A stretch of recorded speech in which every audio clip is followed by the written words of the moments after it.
And can we bring this meeting to order? Can we stand for the pledge, please? I pledge allegiance to the flag of the United States of America and to the republic for which it stands, one nation, under God, indivisible, with liberty and justice for all.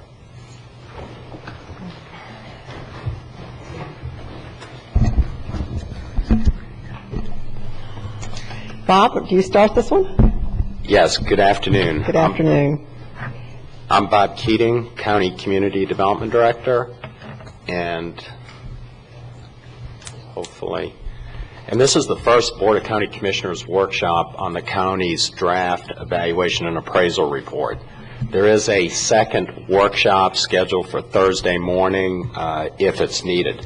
Before I get into the year, I want to give you some background information. I think one of the important things to remember is that planning is really a continuous process.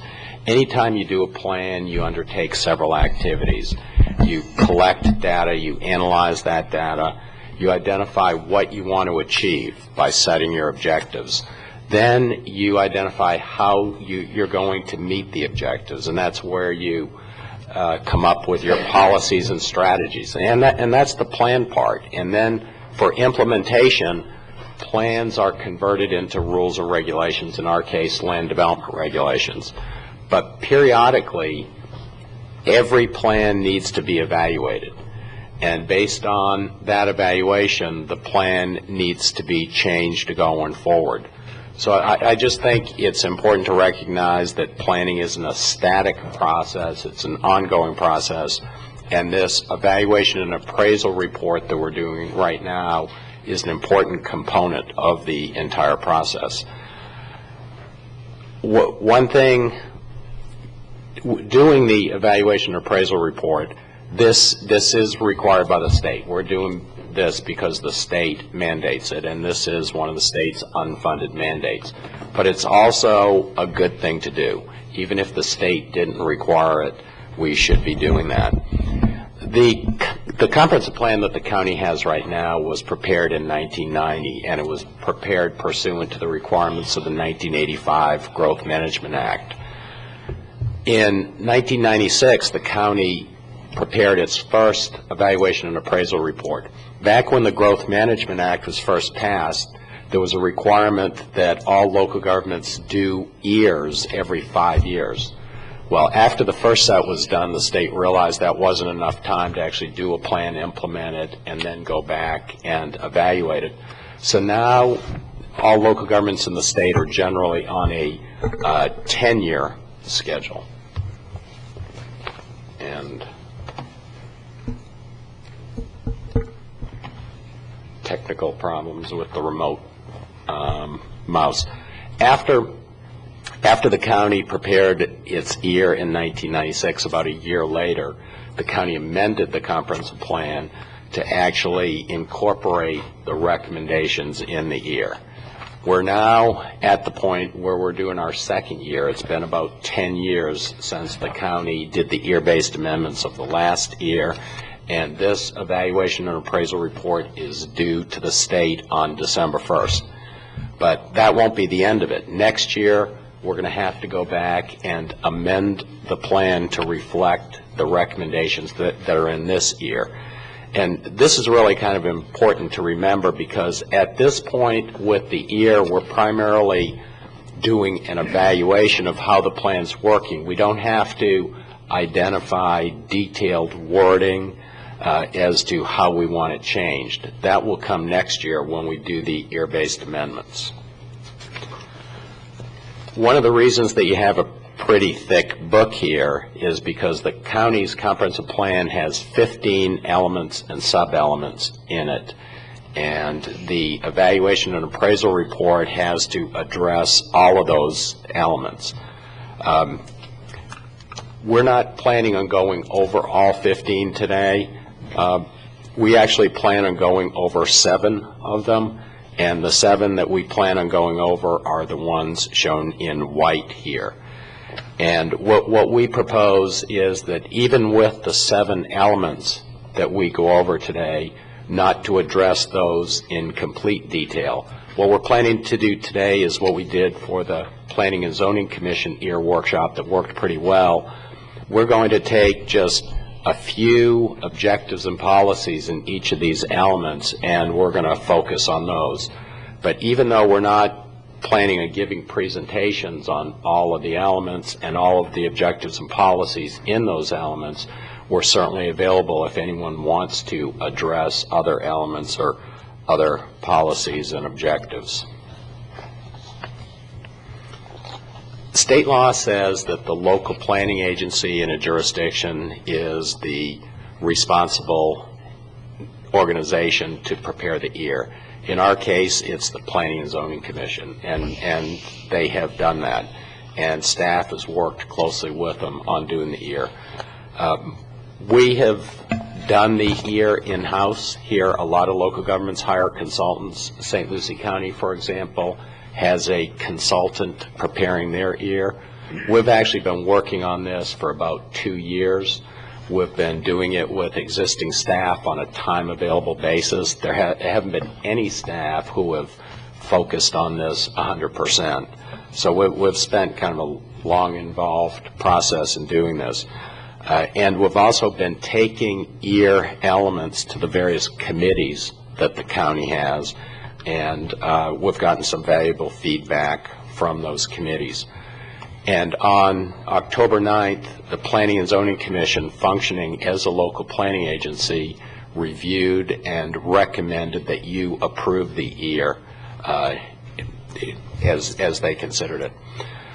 I mentioned that the EAR has been reviewed by a number of various county committees, and actually this chart shows you that. Some of the EAR elements were reviewed only by the Planning and Zoning Commission because that was the organization that was deemed appropriate.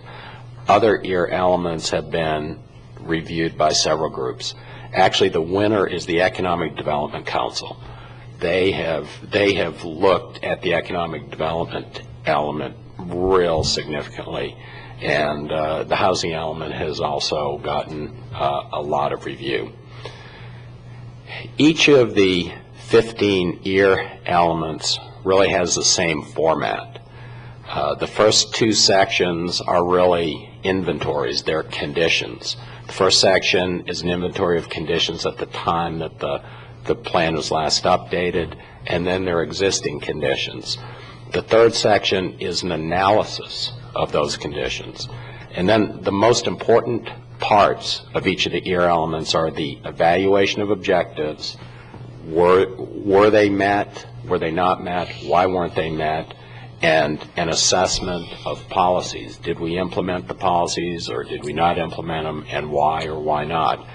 And in each of those cases, you'll see there are recommendations to either maintain the objective and policy, revise the objective of policy, delete it, or in some cases add new ones. And then the final section of the various EAR elements is the identification of needed future actions. I know I've gone over this before, but I think it's always important to recognize the fact that Indian River County and all the local governments in the state have policy plans. And the basic components of policy plans are goals, objectives, and policies. And objectives are real important because those are the targets you want to hit. And the policies are important because those are the ways that you're going to achieve those objectives.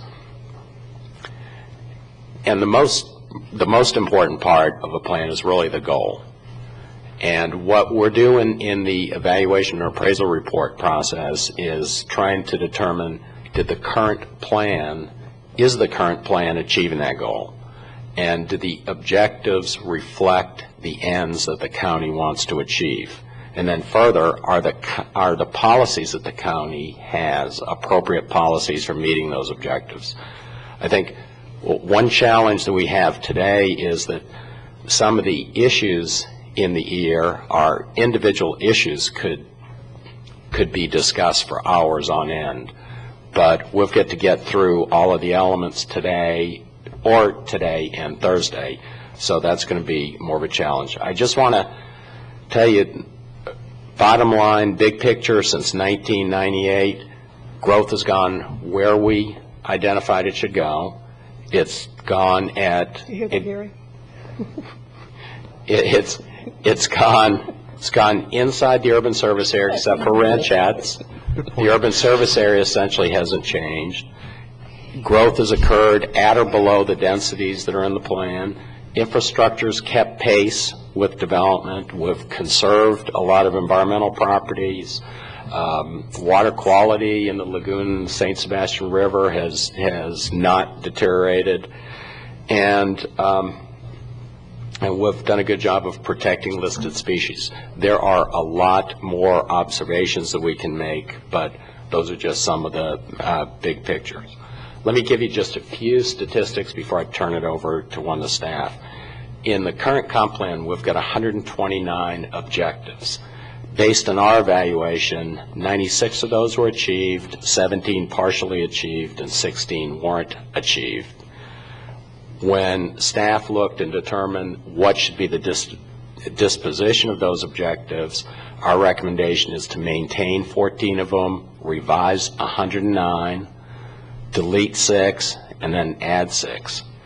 When we look at policies, the county has a lot of policies in those 15 elements and sub-elements. We've got 806 policies, and our take showed that 717 of those 806 were implemented.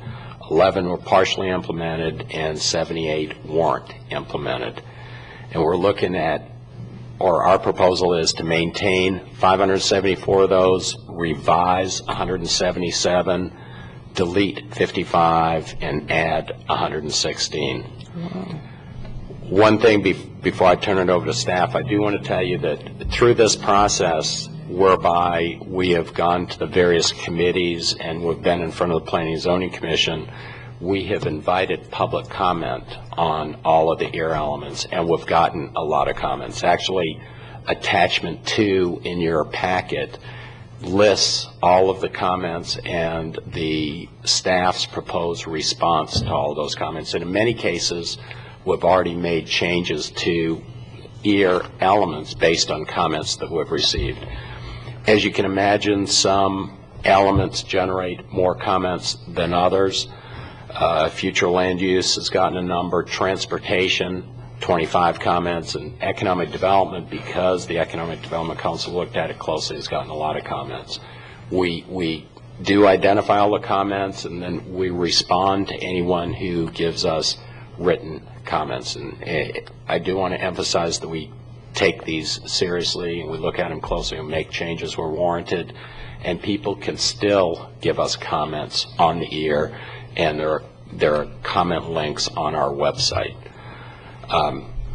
With that, I'm going to turn it over to Brian Freeman now to go over the land use element, then various staff will go over the other EAR elements that we have.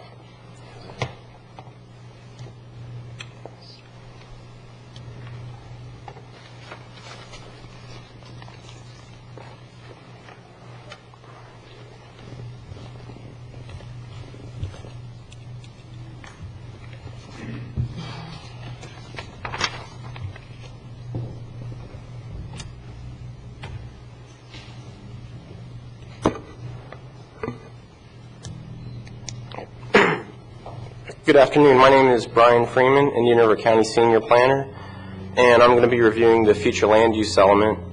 And there's much discussion in the report of the conditions at the time of the last major plan update and also existing conditions. And I just want to highlight some of the existing conditions that there are today. And first, looking at annexations that have happened in the county in the past 10 years. By the city of Fellsmere, there was nearly 24,000 acres of land that were annexed into the city of Fellsmere. This is over 37 square miles. And by the other 4 municipalities in the county, there was 832 acres annexed, which is just over 1 square mile.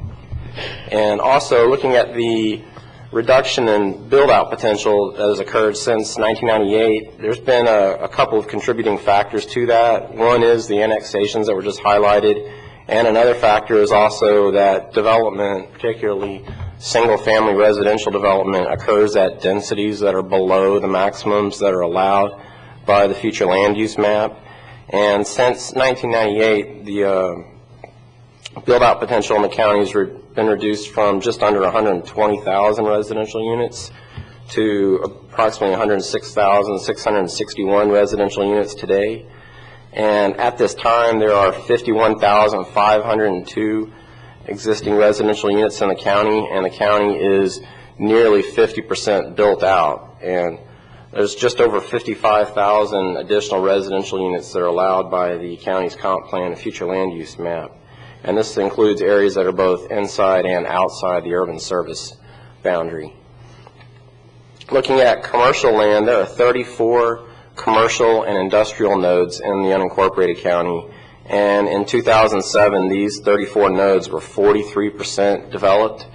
That means that there were 2,394 acres of developed commercial industrial land out of a total of 5,538 acres. And based on this analysis, it is staff's position that there is sufficient commercial and industrial designated land within the county. Also, it's staff's position that there is sufficient residential designated land within the county at this time. At this time, there's just over 10,000 vacant residential lots in existing platted subdivisions in the unincorporated county. And also, there are 9,861 acres of undeveloped land that is designated for residential use that is inside the county, and that land would be land that is inside the urban service area. Within the report, there's also much analysis of these conditions, and I just want to summarize those quickly for you. And first, as Bob had indicated, the comprehensive plan policies and the future land use map were successful in directing new residential and non-residential development to the appropriately designated areas of the county. And also during this time, there have been no major expansions to the urban service boundary within the unincorporated county. And looking at some of the major issues that were looked at during the analysis, first is the retention of rural lands. This will include both natural areas and agricultural areas. Also, there's the possibility or potential of low-density development or low-density suburban sprawl overtaking the urban service area. And also there's issues with disconnections between adjacent uses, and these relate to both sidewalk and street disconnections. And also there is the potential or the need to limit commercial strip development within commercial areas of the county. And looking at some of the opportunities that the county has, there, first I'll highlight is the creation of walkable and connected neighborhoods. Another one is the creation of mixed-use projects. And then the last one I want to highlight is aesthetic issues, and these relate to both residential design as well as providing compatible landscaping and building designs between adjacent and commercial uses. And all these opportunities are, discussed further in the analysis of the objectives and policies that I'll be going over in just a minute. Looking at overall at the objectives and policies in the future land use element, there's a total of 20 objectives in this element, and since 1998, 13 of those objectives were achieved. 2 of these objectives are anticipated to be achieved by their respective target dates, and there are 2 other objectives which were partially achieved, and that leaves 3 objectives which are not likely to be achieved by their target dates. And then looking at the policies, there's a total of 141 policies in the future land use element. 125 of those have been implemented, 1 was partially implemented, and 15 were not implemented. This chart that you see summarizes the first 10 of the objectives within the future land use element. And the good news is we're not going to discuss all these objectives, just 5 of them, of which you can see 4 are highlighted on the screen in yellow. And of these objectives, many are actually required by state comprehensive planning statutes, and those are the ones that are now highlighted in red. And just to continue the 20 objectives, this is objectives numbers 11 through 20, and as you can see, again, most of these are in our comprehensive plan to satisfy requirements that are established by the state.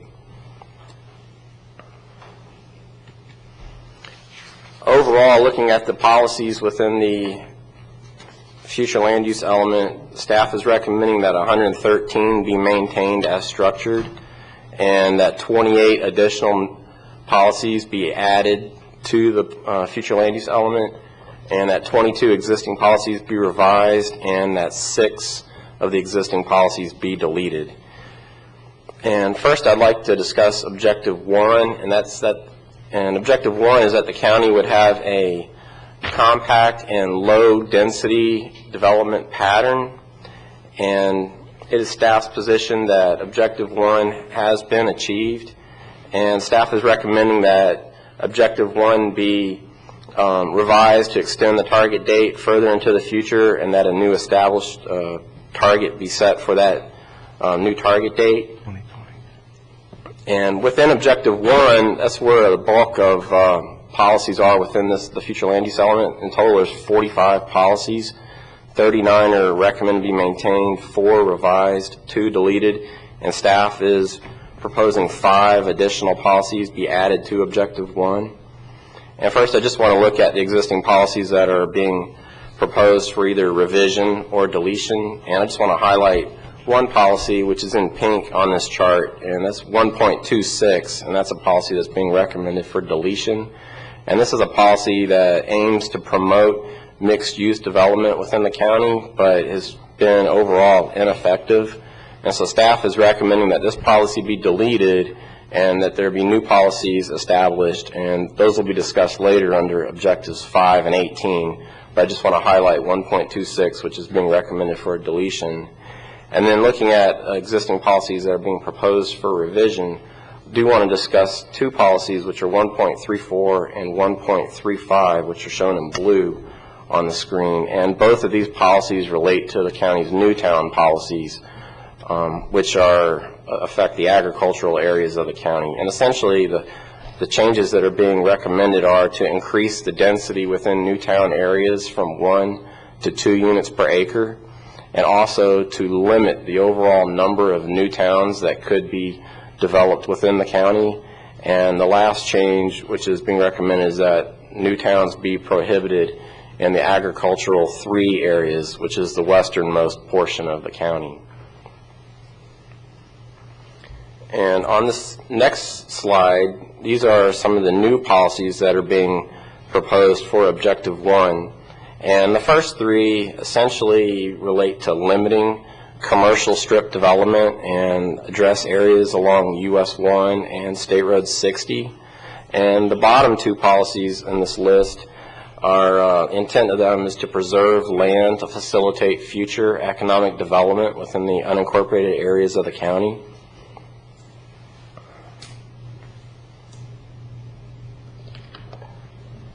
And the next objective that I want to cover is Objective 4, and this has to do with having an efficient mix of uses to reduce traffic demand. And essentially, it looks at 2 measures, which are the number of daily automobile trips per capita and the length of trips on county roadways. And the objective intended that neither of those measures be increased from 1995 levels. And it's anticipated that this objective will not be achieved, and this reflects national trends which have seen both increased trips per capita as well as increased trip lengths. And it's something the county hasn't been immune to, and so it's not expected that this objective would be achieved at its target date of 2020. And staff is recommending that the target date be revised to 2030 and that a new target be established that both trips per capita and length of trips be maintained within 10% of 2005 levels.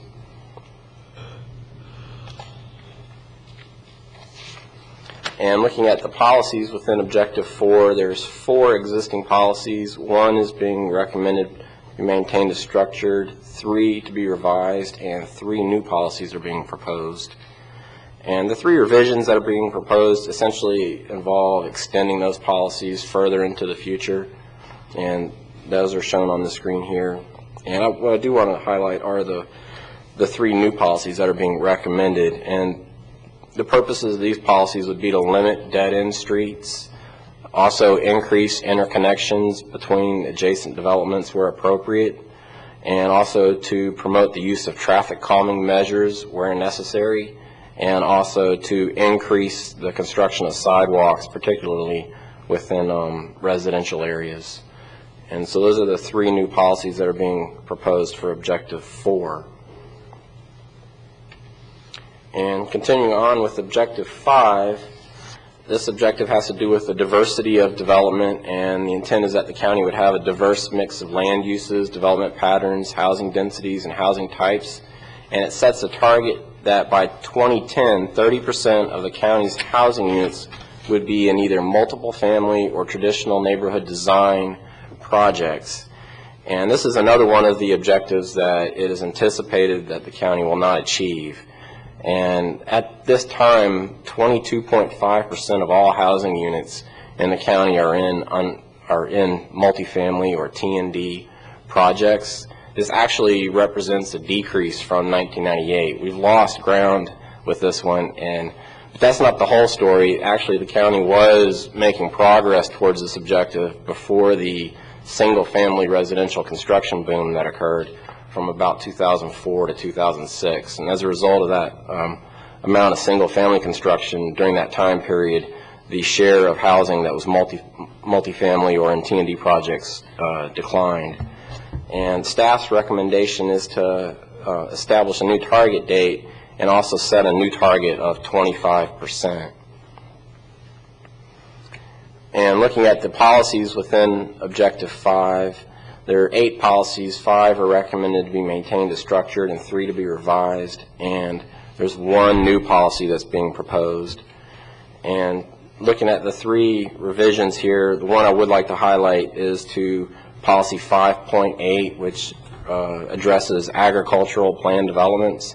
And staff's recommendation is to revise this policy to establish a minimum common open space requirement of at least 50% for agricultural PDs. At this time, there is not a minimum requirement for common open space in agricultural PDs.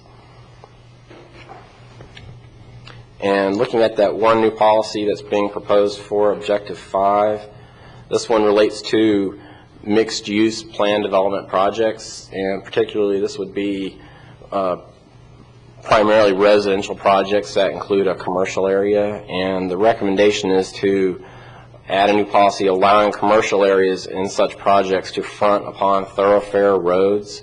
And currently, those areas have to be internalized within the project. And what we've seen is that there have been many projects that have been approved to include a commercial area within a residential development, but we haven't seen much success in those projects being developed and those commercial areas being successful. Looking at Objective number 6, and this one relates to agricultural protection, and it establishes a target for the year 2005, which we have passed, that at least 135,000 acres of agricultural land would be still in active agricultural use. And it is assumed that this objective was achieved. At the best data we have is 2002 data from the agricultural census, and there was 191,000 acres of active agricultural land at that time. There has been some reduction that has occurred in 2007 due to annexations, and also due to loss of citrus land because of citrus canker and citrus greening, which are diseases that are afflicting the citrus industry. Staff is recommending that a new target be established at 110,000 acres of active agricultural land for the year 2015. And regarding the policies in the plan that have to do with agricultural protection, there are 5 existing policies, and 2 of these are being recommended to be revised while 3 maintained as structured. And in addition to these 5 policies, staff is proposing 6 additional policies for the aim of protecting agricultural land. And as far as the revisions go, essentially they just relate to buffers for residential projects along the urban service boundary, and also establishing a prohibition for plants that host the Asian citrus psyllid virus. And I do want to highlight some of these proposed new policies for agricultural protection. And the first one relates to affidavit exemption projects, which are a type of unplanned residential development that occurs in agricultural areas. And staff is recommending that the affidavit exemption projects be limited to projects that have 8 lots or less. The current maximum is 19 lots for these types of projects. And also I want to highlight the fourth policy on the screen, and that would be to establish a transfer of development rights program for agriculturally designated land, which would allow the preservation of the land by selling the development rights for development or use within the urban service area. And then the fifth policy on the screen relates to I guess what's starting to emerge as another agricultural crop in this area, which are biofuel crops. And this would be to establish an allowance for an accessory use that would be a small-scale biofuel processing facilities for those types of operations. And then the last one on the of these 6 policies relates to the development of reservoirs in agricultural areas, and this is something that is recommended by the Committee for a Sustainable Treasure Coast. And these reservoirs would both serve a purpose in attenuating excess stormwater that occurs during the wet season, and it would also provide an alternative water supply to communities in the area. And the last of the objectives that I want to highlight is objective number 18. And this objective relates to traditional neighborhood design, or T&D type of development projects, and it established a target that between January 1 of 1998 and January 1 of 2010, 10% of all new residential units would occur in T&D projects. And it is not expected that this objective be achieved. There has been 4.7% of units that occurred during that time period were in T&D projects, and these were largely in Point West, although some were also in Windsor, which is a T&D project on the barrier island. And staff is recommending that this objective be revised to 2020, but that the 10% target be maintained. And just looking at the policies in Objective 18, there are 3 existing policies. 2 are being proposed to be maintained as structured, and 1 to be revised, and there's 1 additional new policy that's being proposed. And I just want to highlight the 2 policies that are being proposed to be maintained as structured. And the first one is 18.2, and this policy establishes incentives for T&D projects within the urban service area. And the other policy is 18.3, which establishes incentives for T&D projects that occur along the edge of the urban service area. And this is actually one policy that has been successful. Both the Point West and Liberty Park T&D projects were approved via policy 18.3. And then the one policy that is being proposed for revision is 18.1. And this policy relates to T&D projects that are approved via the plan development process. And the proposed revision is would just kind of establish a structure for these types of districts based on form-based districts, which there's a similar form-based plan development district that was approved in 2007 by Sarasota County, as well as some other communities in both Florida and elsewhere in the country. And that would be just to modify our PD district for T&D based on some of the structure of form-based districts. And then the last policy recommendation for Objective 18, and this is one that would modify the approval process for T&D projects.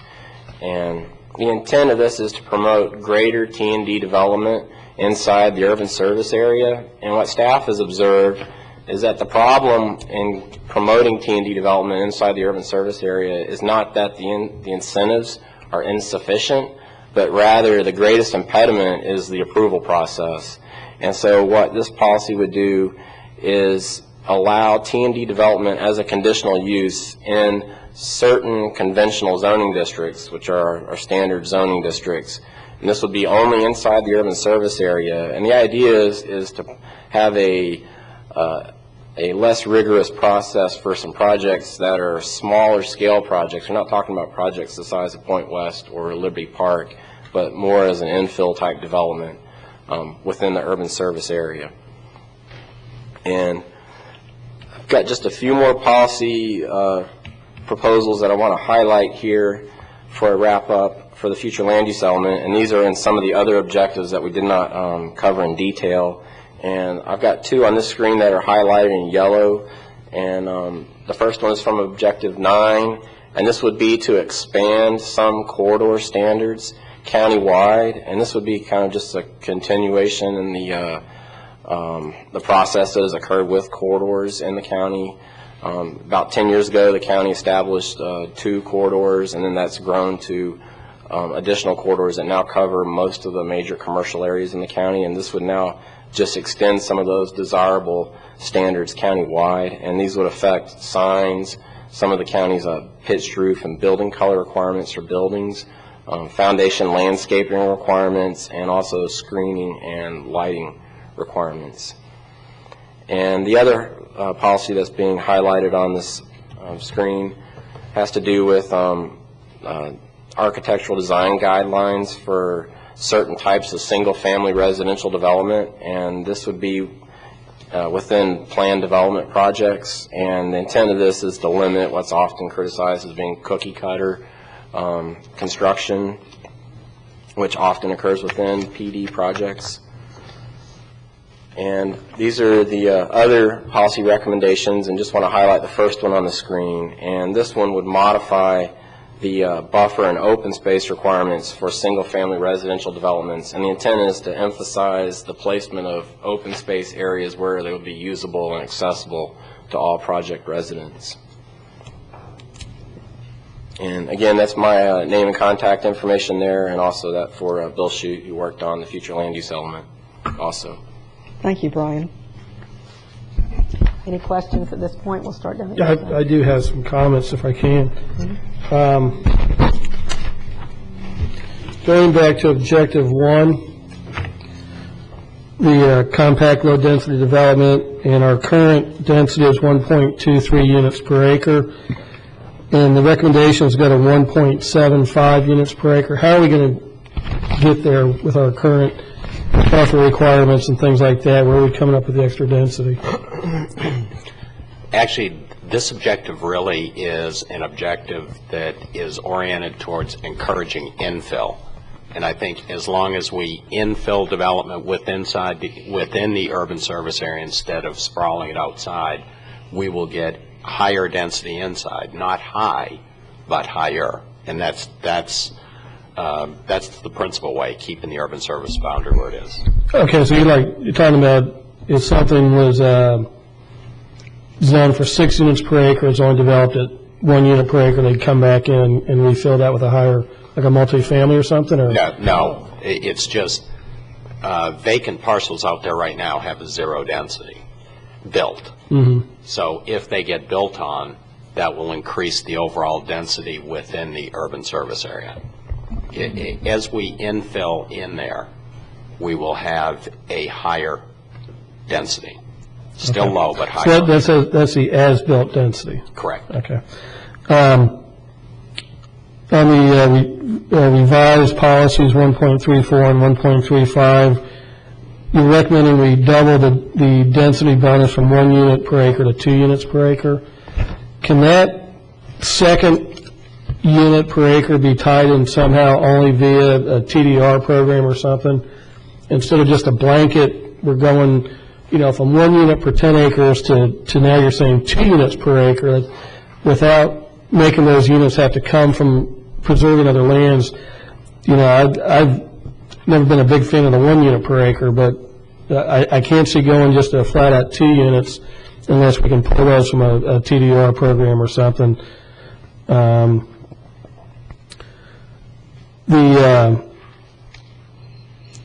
the new policy for the commercial and industrial zoning, can we at some point create a biotech zoning because I know a lot of our commercial zoning districts include a lot of things, you know, a car maintenance shop and a wide variety of things, but if we ever want to create a industrial park to attract biotechnology, I'd like to see us have a zoning district that would be more appropriate for those type of spin-off businesses, and so that we could create a node and know that a 7-Eleven and a tire repair shop aren't going to go in there, but we want to keep it focused on the spin-offs and stuff. Objective 4 on the interconnections between adjacent neighborhoods.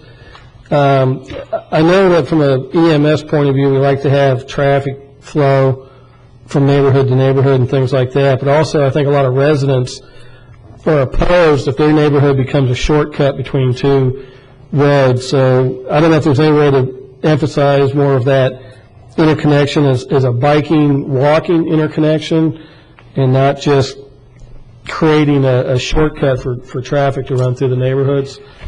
And I think families appreciate that. Objective 5, the 30% is our current target for TNDs, and why not leave it at 30%? You know, I know we're not quite there yet, but why not keep shooting high? I mean, I'd rather see it keep at 30% and keep working hard to achieve it than just to lower the target.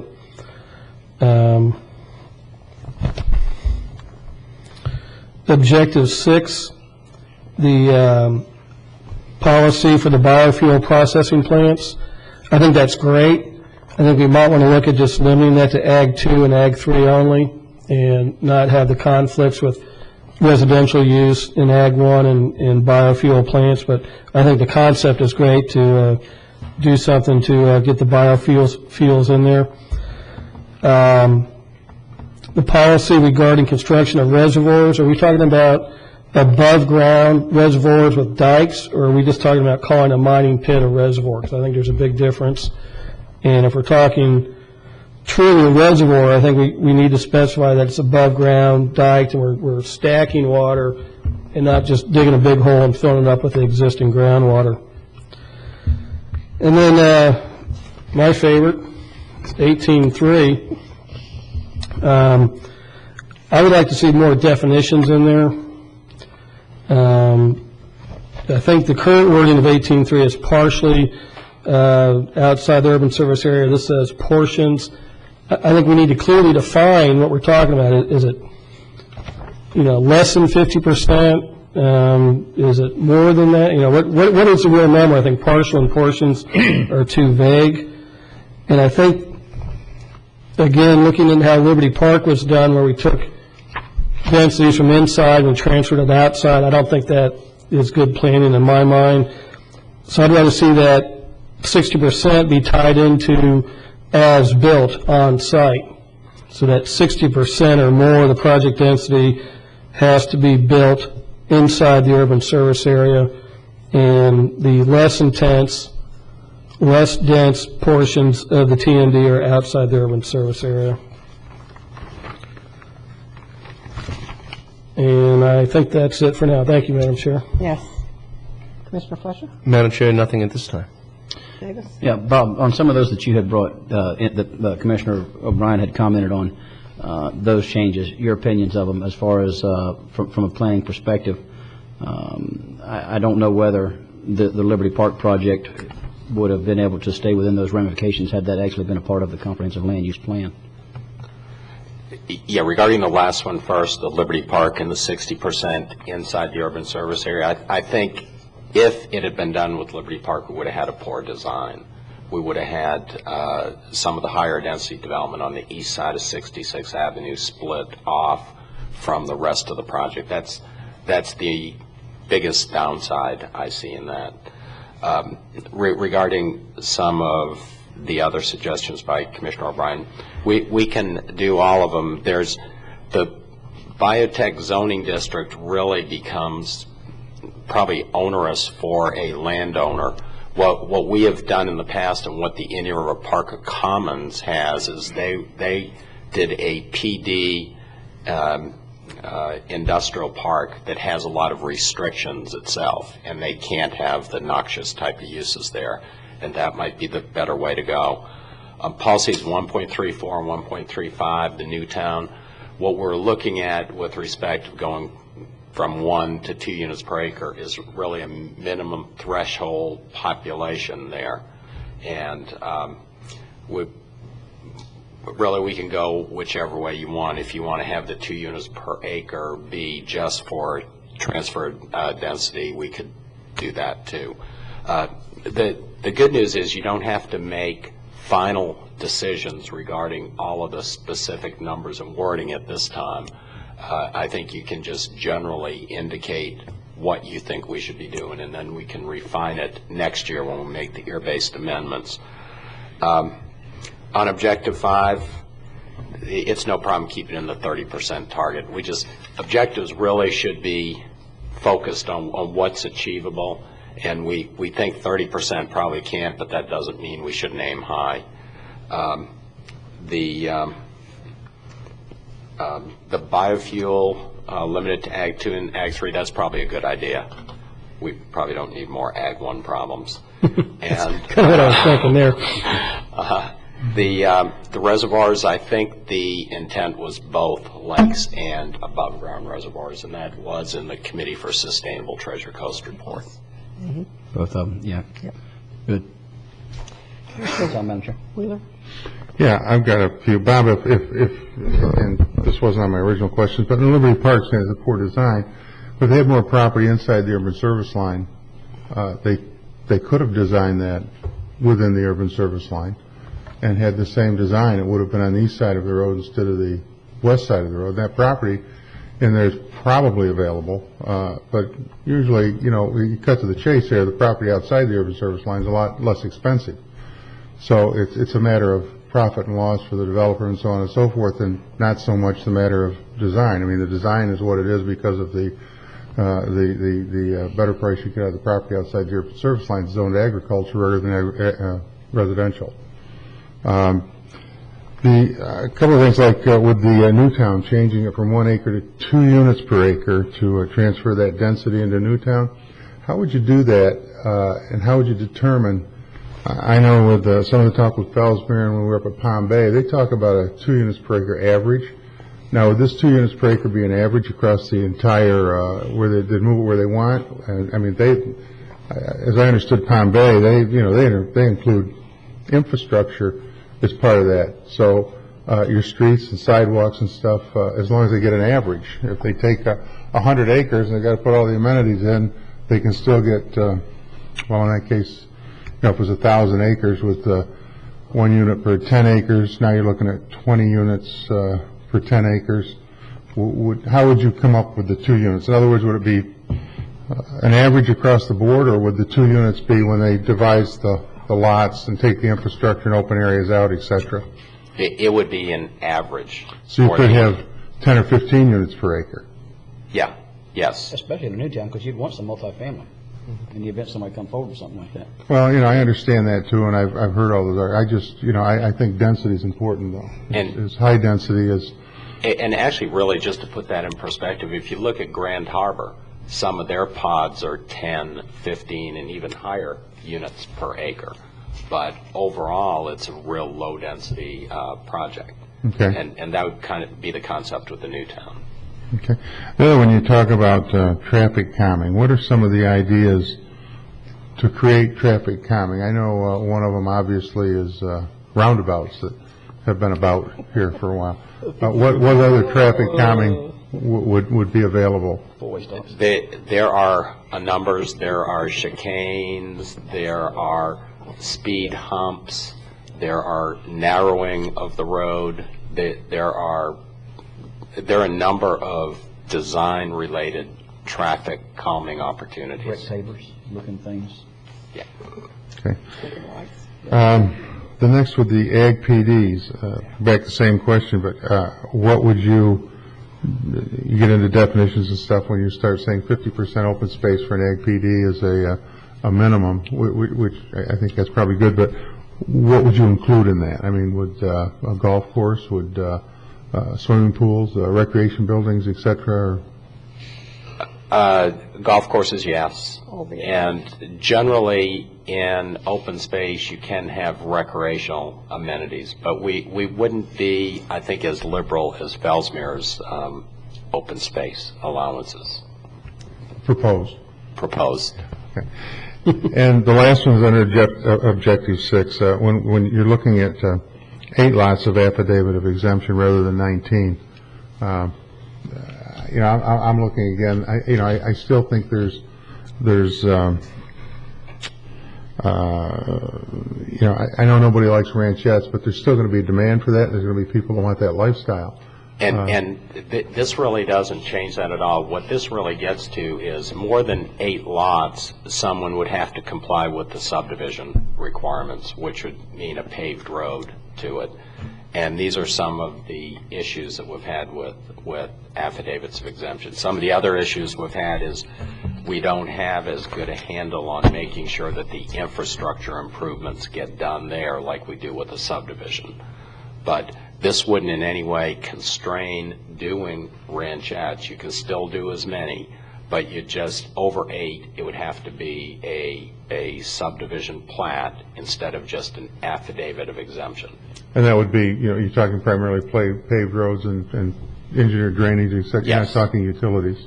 Yeah, it's not water and sewer, no. Okay. That's all I have. Thank you. At this point, I'd really like to compliment staff.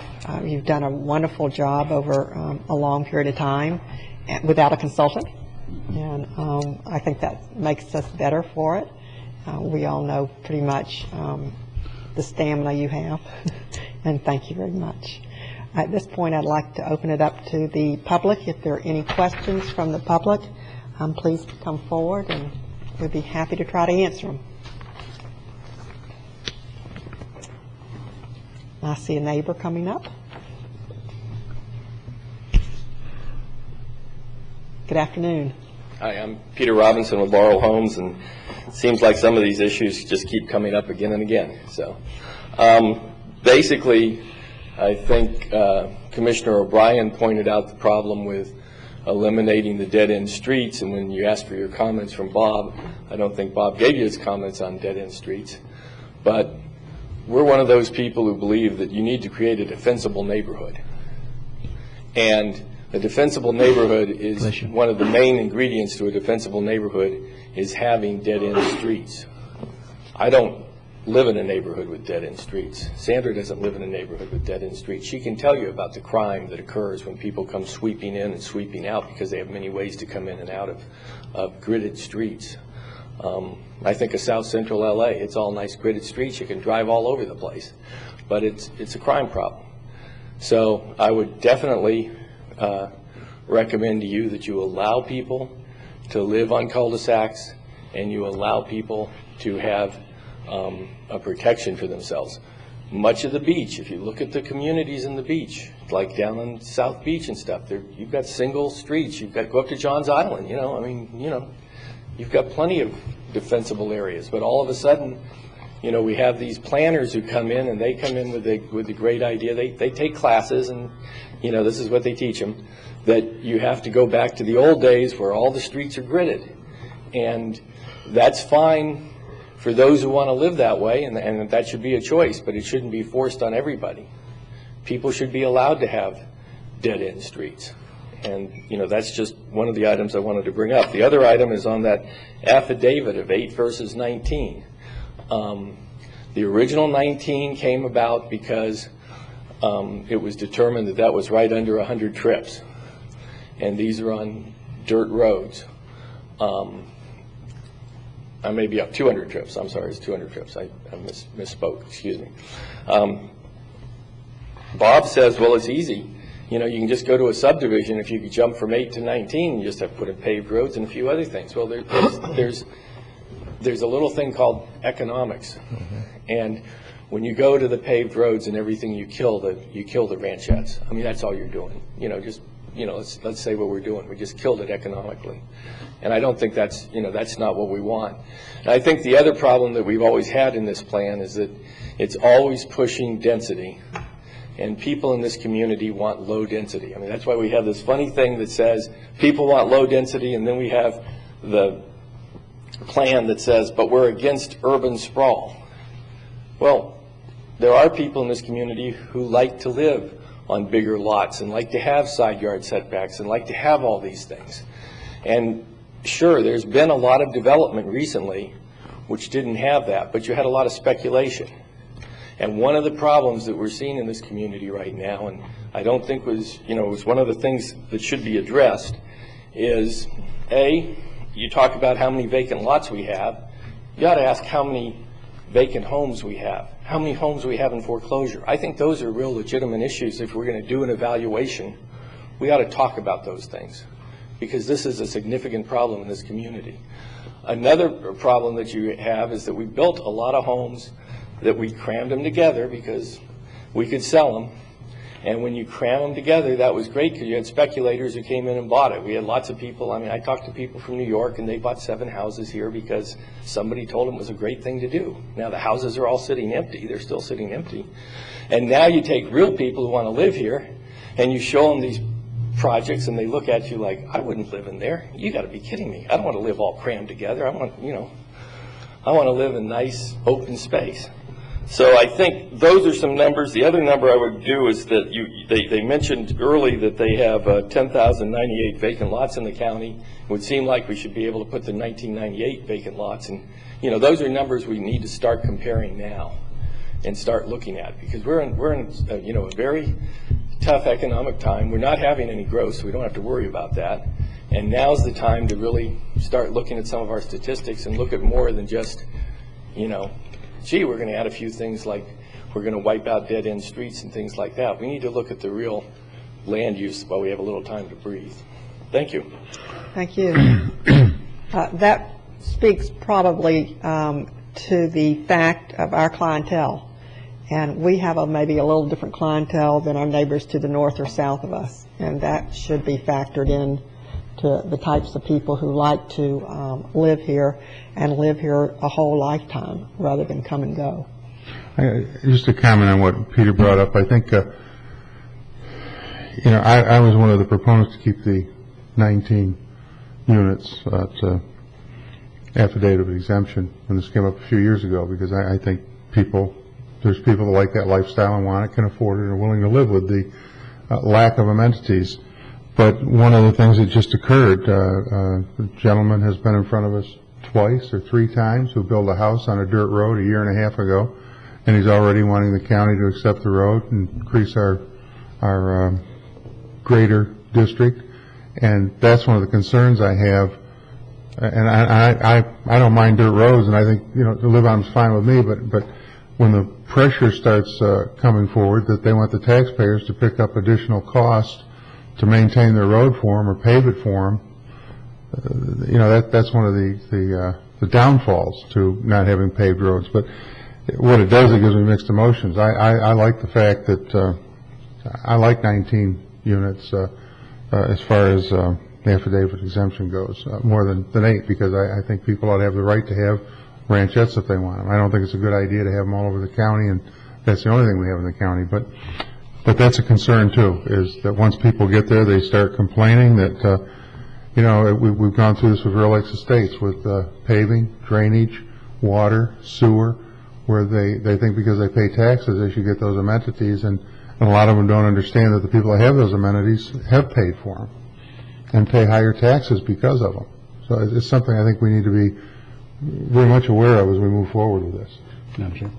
And Commissioner, typically on the affidavit of exemption subdivisions that I see out there, most of them have a homeowners association and deed restrictions, and that makes it very simple for the residents to get together and to solve their problems as a community.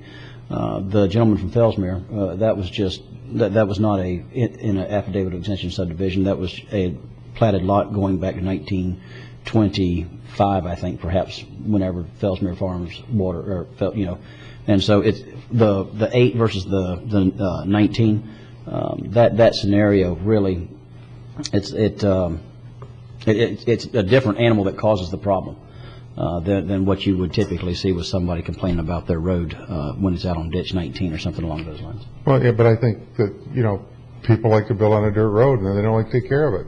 whether they have a homeowners association or not, they start looking for other ways to solve that problem, and that's what, in my mind, creates a problem. I just think it's inappropriate to people paying taxes because they have those amenities, paying more taxes to give those amenities to somebody that doesn't have them. Then they'll come back and argue that whenever it was one piece of property with ag exemption, it was $100 an acre, and now it's $5,000 for the parcel. And as were mine when they were ag. Can I just comment on that one issue? Yes. You know, that may be partially true, but let's face it, any new subdivision today usually has private roads. And the people who live on those private roads are responsible for the roads. And they have to take care of paving them. It's the older subdivisions that have public roads. So even though your taxes are equal, the new guys, or they're not equal, you know, we've got this strange tax system, we don't know what our taxes are. But even though they're, you know, supposed to be sort of equal, you've got the new guys who are responsible usually for their drainage, who are responsible for their roads, and the old guys who are not responsible for their roads or their drainage. And so when you're talking about this situation, it's the same thing. They're the new guys, and they have to be responsible for their dirt road. I agree. And they got to be responsible for their drainage. Now, they're living in 5-acre ranchettes, so it's a dirt road instead of a paved road. But the old guys, you know, they don't pay for that. You know, I mean, you know, I developed Laurelwood back in the 70s, and you guys came in and repaved it, you know, about 3 or 4 years ago. You know, the new guys don't get that option. You don't come in and pave it for them. So that is a difference. Thank you. Anyone else like to speak to any of these items? If not, we'll have a wrap-up now, please, staff.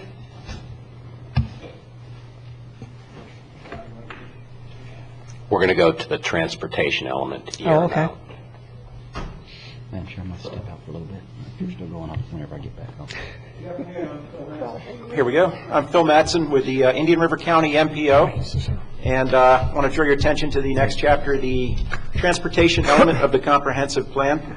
I'd like to first point out, before I even get into the slides, that I've had a lot of professional help on this.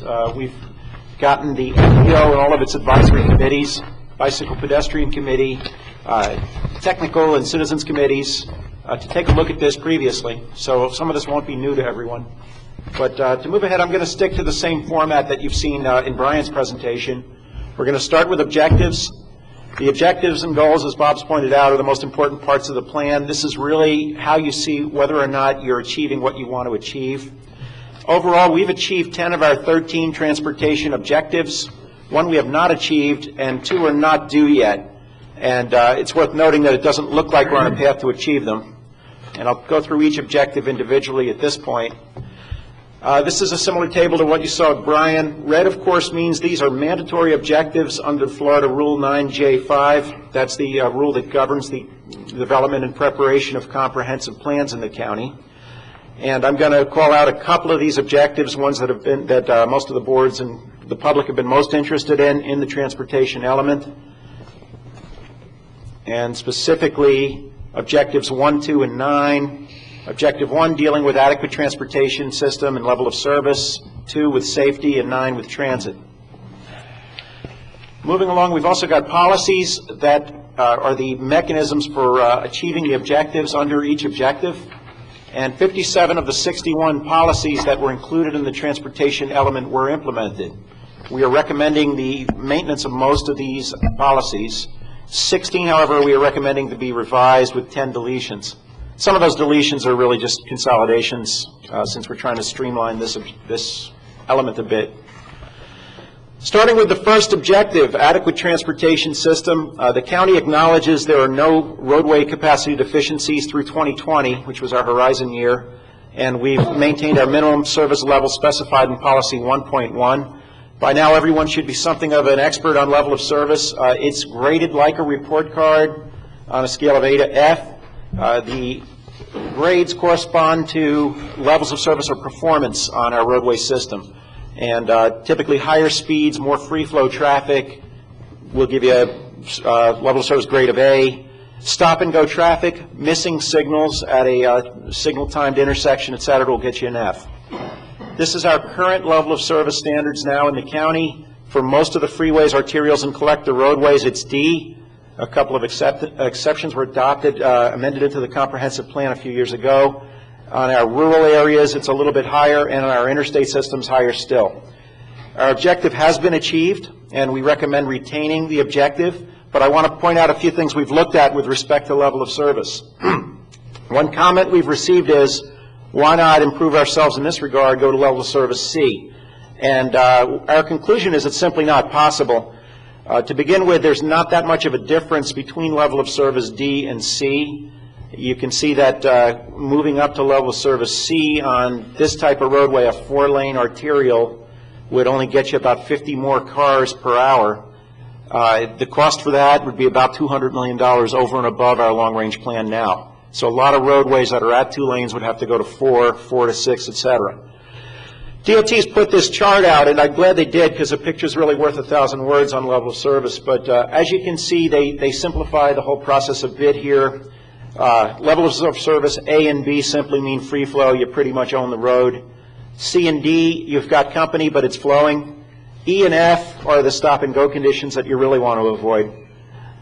And our policies, we have a few policy revision recommendations. One, review of impact fees every 3 years, not 2. This is something we do. We simply have to amend the policy to reflect it. The second, we indicate that we will be imposing the gas tax, or consider imposing the gas tax, and we recommend imposing all or part of it by 2010. We have an additional 5 cents in local option gas tax authority. As you've seen in some of the MPO presentations, and you've heard the DOT Secretary talk about, there really is a funding crisis in transportation pretty much throughout the country. As we switch, in fact, ironically, when we fix some of our problems, we create new ones. One example is ethanol, which is exempt from paying some of the fuel taxes that we've come to expect for road building and widening. People are driving less, they're driving more fuel-efficient vehicles, purchasing less gasoline, et cetera. Impact fees are pretty much stuck as well, or frozen, so we're really looking for revenue sources to keep ahead of the curve on transportation, because we have a pretty good system here. What are some other policy additions? Implement ITS strategies. This is making the most of the system you have through issues like signal timing, which we've begun implementing some of our timing groups now. Also using technology, roadside signs, alerting motorists with devices like the onboard device, the Garmin's and so forth, that there's a problem ahead, look for an alternative route. And TDM, and this is wholly new here. We've not done anything with TDM in this county up to date. And TDM stands for Transportation Demand Management. And it's simply trying to get people out of a single occupant mode of travel and into alternatives, or looking through alternatives. The nice part about TDM is some of these are very, very cheap. This can be as simple as employer incentives to get people to carpool, preferential parking, setting aside certain lanes for certain high occupancy vehicles, preference for buses at intersections, and that sort of thing. Some of these are doable here, some of them are not because of the way we're built out. But I think we're going to add some policies on looking at these issues, particularly the low-cost ones, that might help eliminate some of our congestion backlog. And that takes care of Objective 1. We now move into Objective 2, which is safety. This is one that we really haven't achieved, although it's not 2010 yet. But what we decided here in our objective was to state that the high relative crash rate intersections will be less than the 5 that we had in 2001. And the problem is more with the objective and the wording of it than trying to improve safety, obviously. Here we've used a static number, 5, as our target. And as of right now, we have 8 intersections with high relative crash rates. So we haven't achieved our safety objective. But if you look at more global predictors of safety, we're really not doing that badly here. Our crash rate per capita has been unchanged since 1996. Ditto per mile traveled. Our fatalities haven't been changed either. So we're having about the same number of accidents and about the same severity over the last 10 years. Where we do see an increase is in bike ped crashes. And this is a problem throughout the whole Sun Belt and throughout Florida. A lot of the issue is there's a longer season. A The communities are newer, so we engineer the roads for faster speeds, et cetera. But plain and simple, the objective needs revising. We need to find something that's a better predictor of safety and then implement policies that will actually improve our safety. So we're going to probably use a rate instead of an absolute number moving forward. We're also looking to focus some of our policy additions on our deficiencies, which in our case are bike ped safety. Some of the things you can do are, again, ITS, intelligent transportation, and some of the technology. You'll notice countdown crossings starting to show up around town. I just saw one on, I think it's 26th and US 1, where instead of a flashing red hand where you don't really know, does that mean I should stop, I should go back to the curb, you get a number. You know, your light, your pedestrian signal goes away in 10, 9, 8. So it gives a better idea to the pedestrian crossing what he actually should do. You see better marked crossings.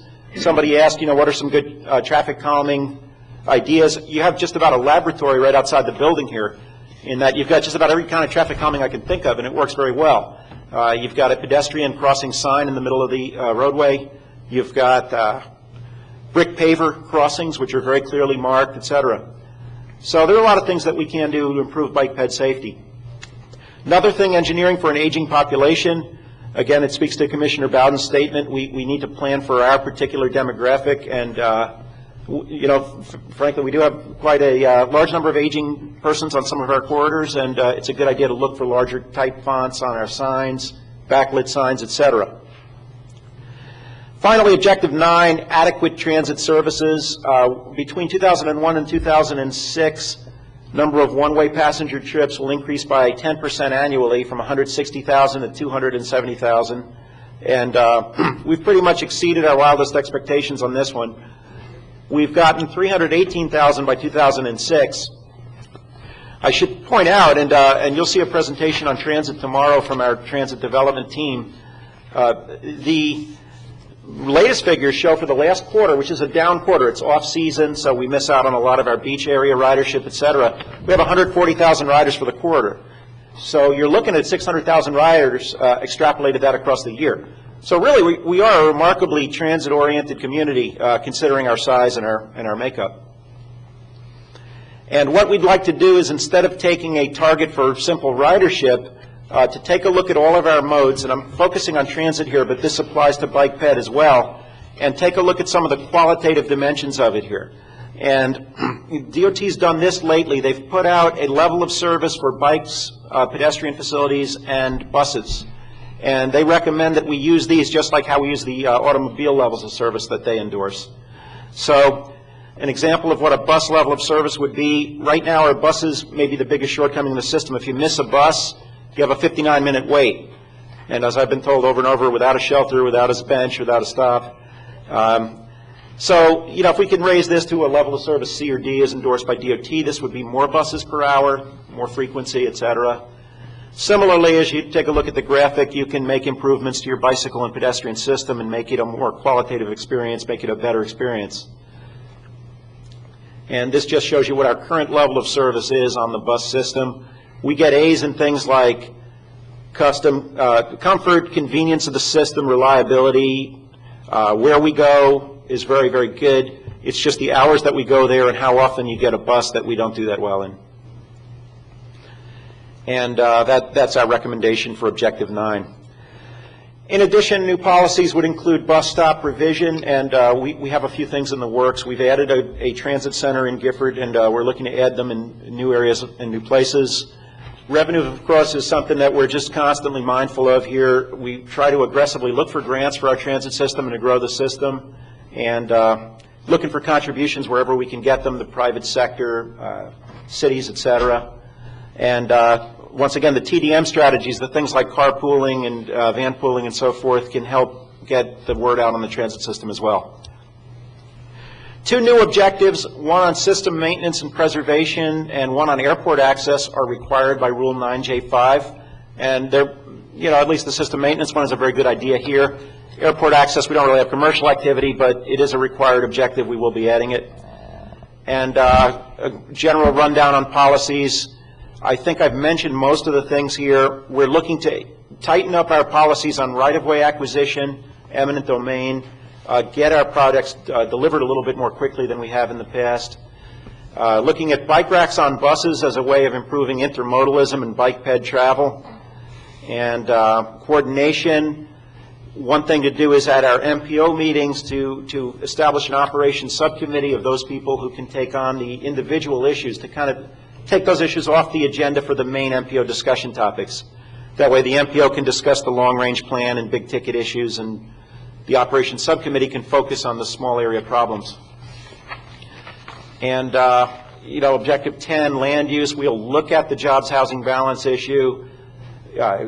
How long are people driving to work? Do we have an inbound, outbound commuting pattern? Do we have more neighborhood, local, area type things? New objective under system preservation. We're not specifically mentioning that, but to look at it.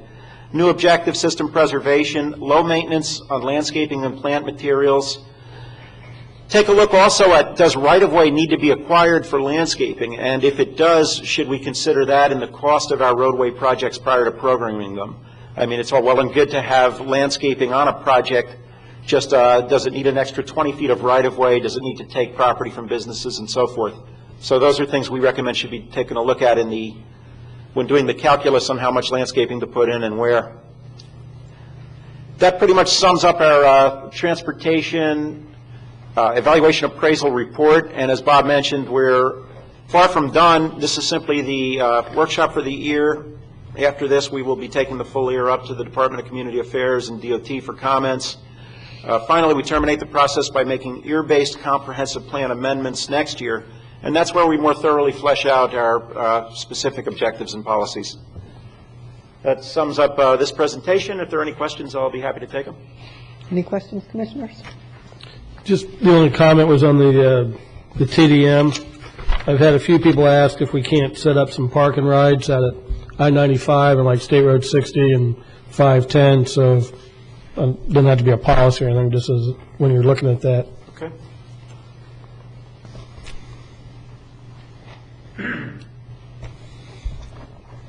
All right. Anybody from the public wish to speak to the transportation element? Please come forward.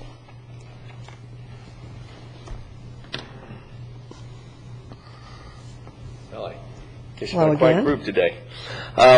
Had a couple questions. First, you have under an objective something you're going to change the eminent domain. It says staff will change eminent domain under objective 9, wasn't it?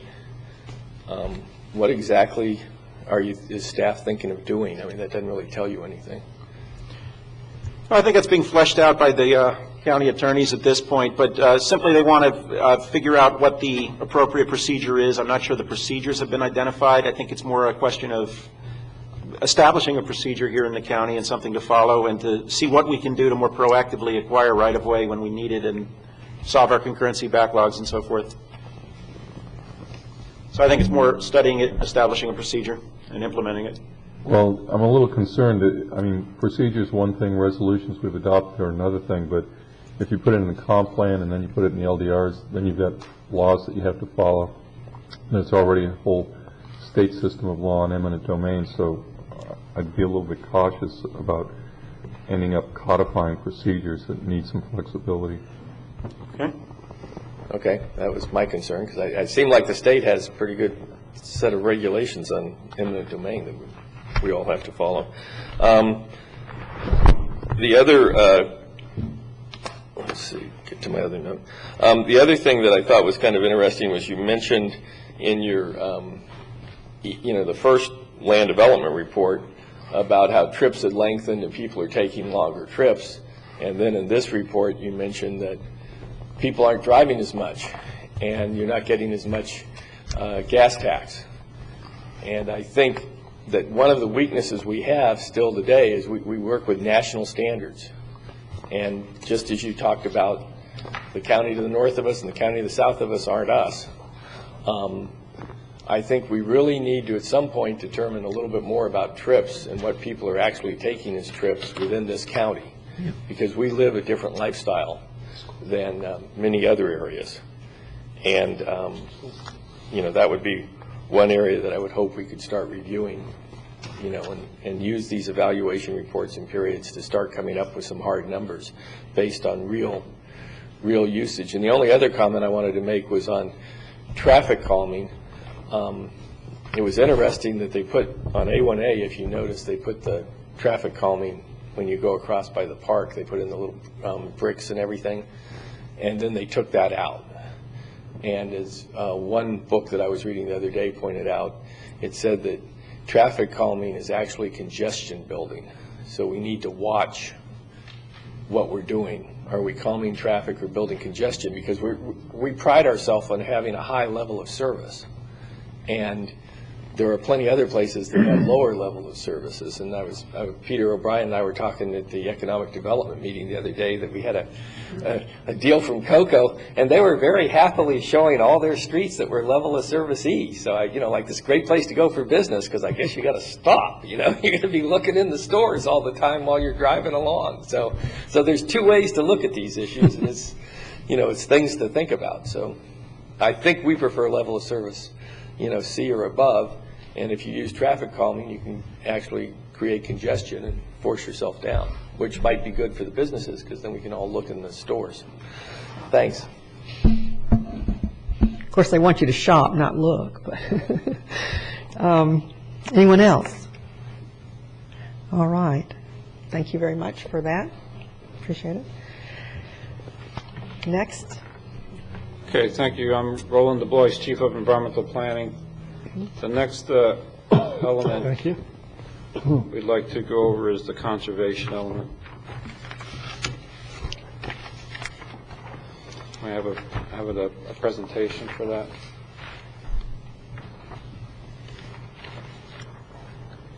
Just a summary of the major issues that are covered in this element. Now, some of these are covered in other elements as well, but also relate to conservation.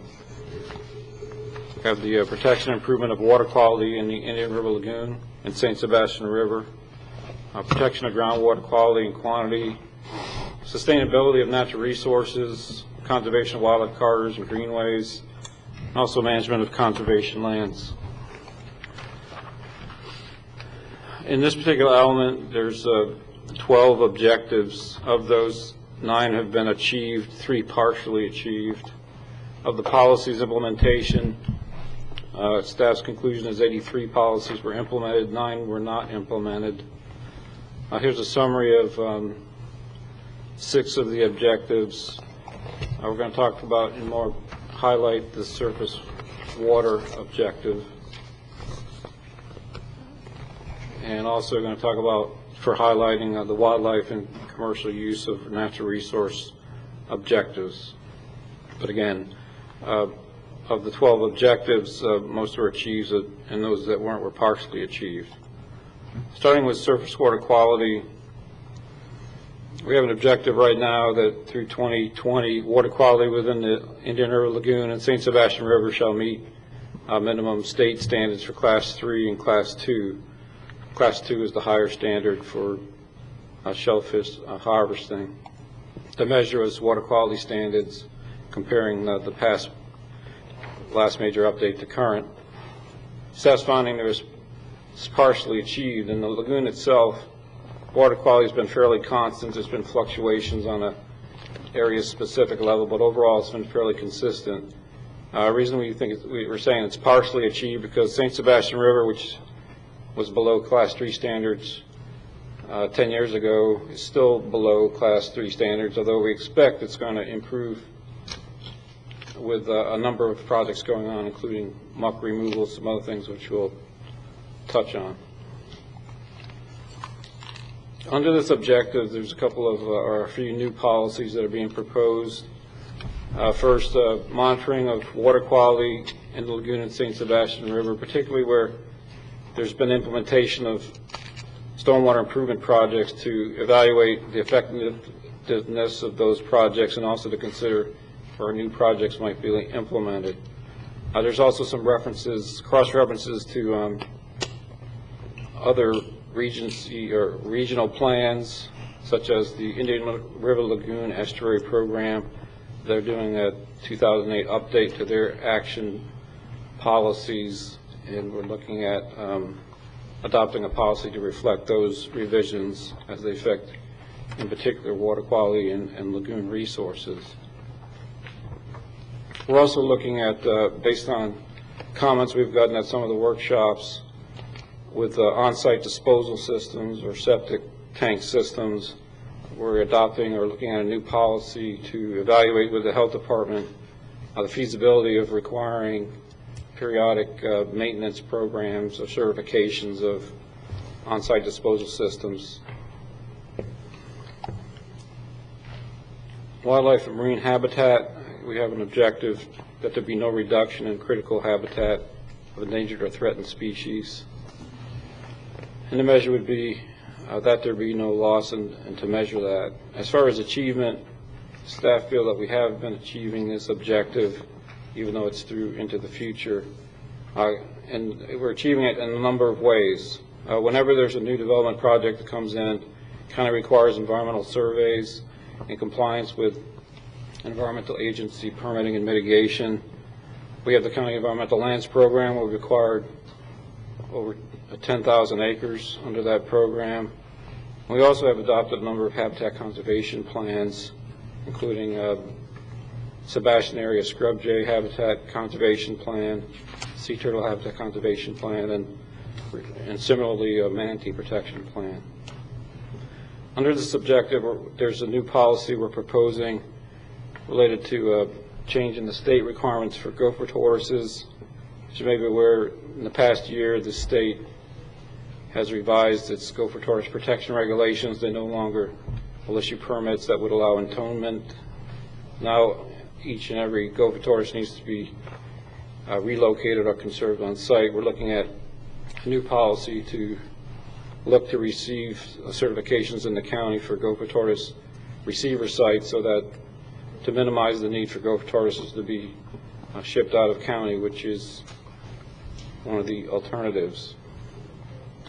The other point I want to make is that there's a committee of Sustainable Treasure Coast, had their own recommendations, and we're looking to adopt a policy to adopt some of those recommendations through that regional committee, particularly related to various tools to conserve natural resource systems in the county.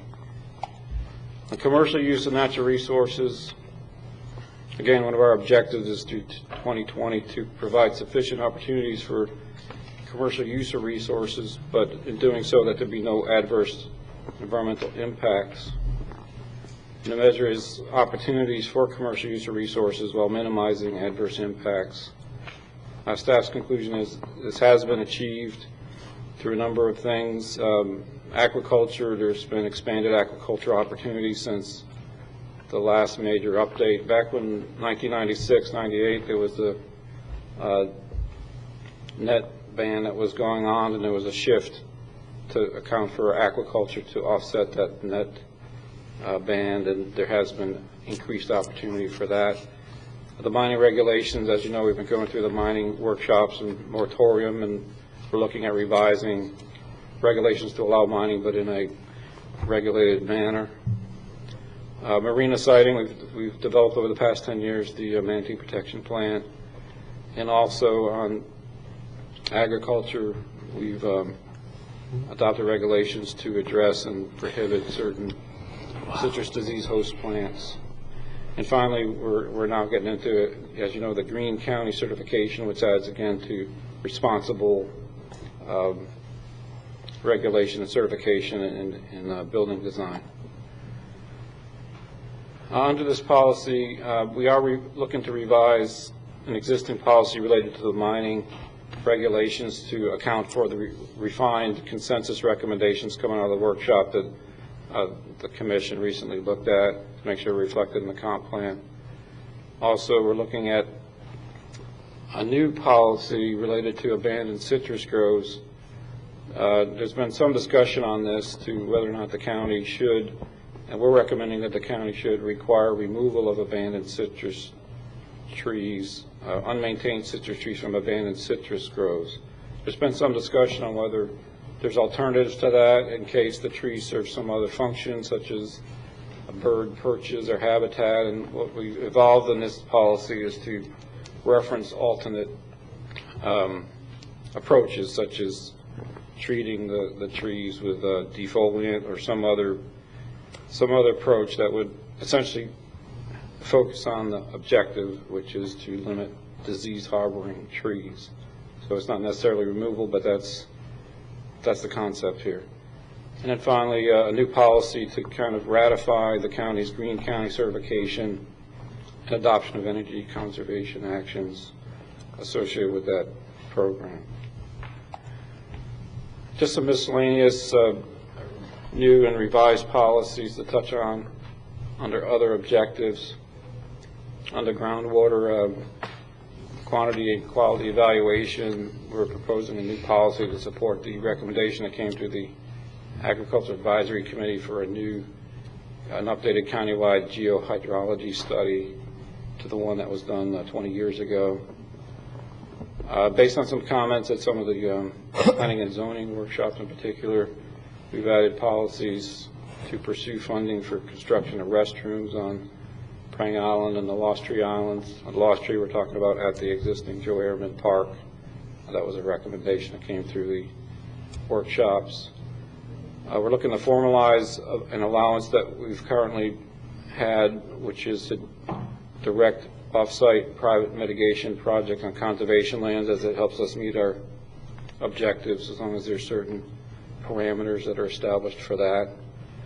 And again, under Objective 12, to clarify the Conservation Lands Advisory Committee's role in management plan review. And then finally, under 12.10 policy, there's been some discussions at the Planning and Zoning Commission meetings as far as, again, reevaluating or looking at our land management staffing and arrangement to see if there's any way to that would be beneficial to evaluate and change that. And that's essentially the summary of the Thank you. conservation elements. Any questions, Commissioners? Just a couple. Roland, Objective 2, the surface water quality. And when you talk about a regular maintenance program for the on-site disposal systems, basically septic tanks, I've always heard that if the system is functioning properly, you don't mess with it. And that if it's kind of the order, if it's not broken, don't fix it thing. And going to some regular required pump out thing might just be a cost to the homeowner that's not justified. So when you look at that, I think we need to make sure that a regular maintenance system is something that is doing good, not just creating additional cost to the homeowner that has that.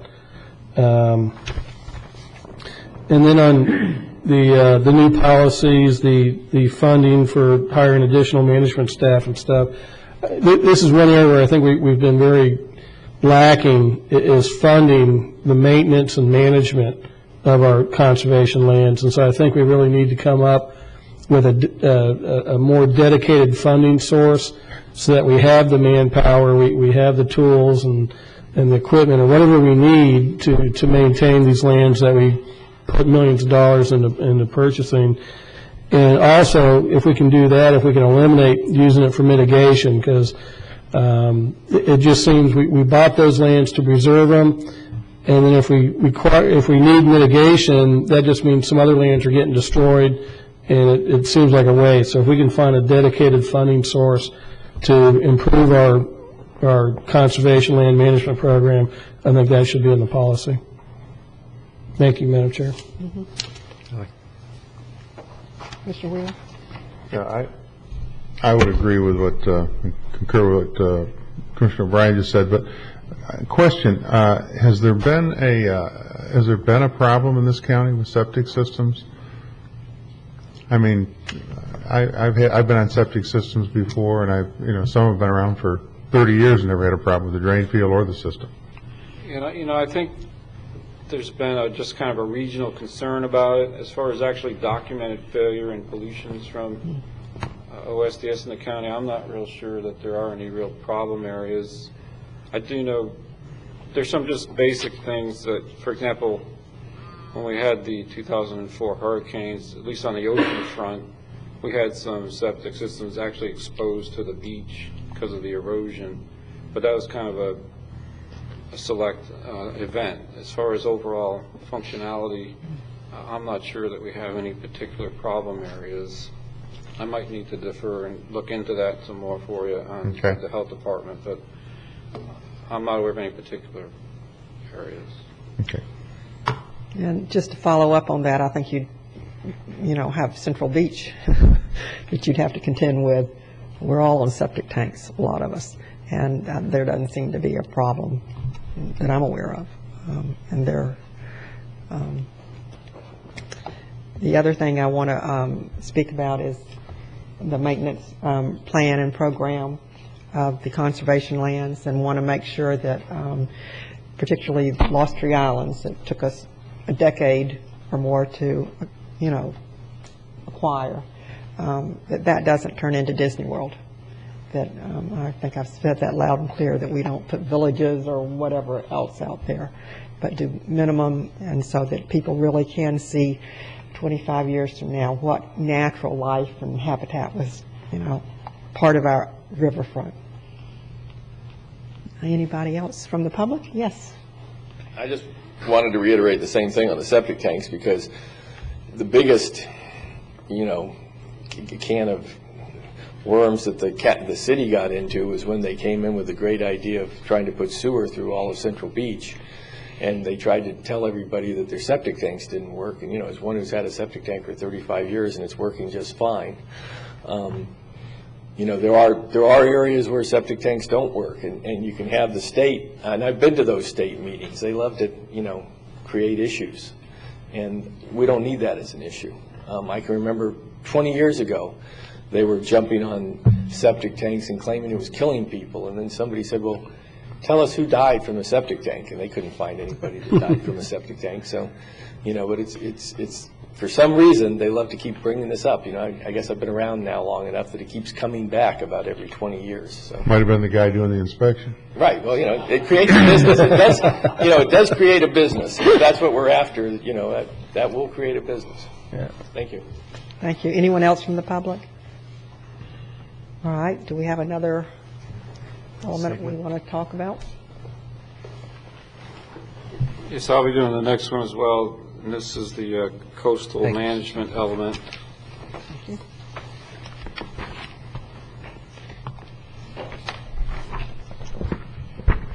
Under the state requirements, coastal counties are required to have a coastal management element. In Indian River County, the coastal zone is where the coastal management element aspects apply. In our county, it essentially was based on the Indian River Lagoon watershed, which actually covers about half the county, based largely on the alteration and drainage from various canals throughout the history of the county. So this map on the overhead gives you an idea of what's covered currently in the coastal zone. This element is kind of a catch-all. It's almost like a mini comprehensive plan for the coastal zone as it's conceived, but so it's a kind of a catch-all. There's a lot of overlap with issues with other elements of the plan, but particular focus on the coastal zone. The particular focus that are more unique to this element versus some of the other elements are coastal marine resource protection, manatee protection, marina sighting and boating safety, public access to coastal resources, limitation on expenditures in development in the coastal high hazard area, which I'll explain shortly what that is, and also natural disaster planning, post-disaster recovery policies are generally in this plan, as well as future land use element.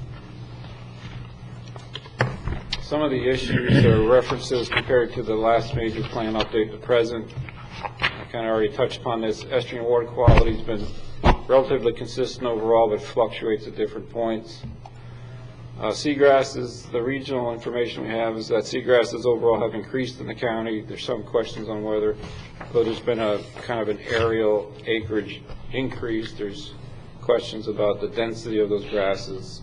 But overall, there's been an increase. Water quality improvements projects have been implemented. This is one of the successes in our county. There's been a number of important projects over the past 10 years. The Sebastian Stormwater Park in Sebastian, the muck removal project in the Sebastian River, the Main Relief Canal pollution facility, Egret and Spoonbill Marsh projects, and also some sub-regional stormwater treatment facilities. These are all just recently being completed or in the process of being completed. There's an expectation that this will help water quality in the next few years, reflected in the monitoring. The other progress we've made, there's been acquisitions, particularly within the Indian River Lagoon Blueway along the lagoon coastline. There's been 900 acres acquired. As I mentioned earlier, we've adopted habitat conservation plans for important species in the coastal zone. The beach preservation plan was adopted in 1998, and since then it's been implemented, focusing on areas of critical erosion along the beach. And the county has effectively limited densities increases in the coastal high hazard area. About the coastal high hazard area, there's actually been, and there is in the process of being, a revision to what that covers. Back in 1990s, when we did the last update, the coastal high hazard area reflected the evacuation area for a class Category 1 hurricane. Under current, more recent state legislation, that's being redefined to be the surge zone of a Category 1 hurricanes. And it actually, under the newer definition, covers less of an area. If you look at the overhead, compare the left to the right, if you look on, particularly on the barrier island, you'll see some areas that will actually drop out of the coastal high hazard area that's not within the surge of a Category 1.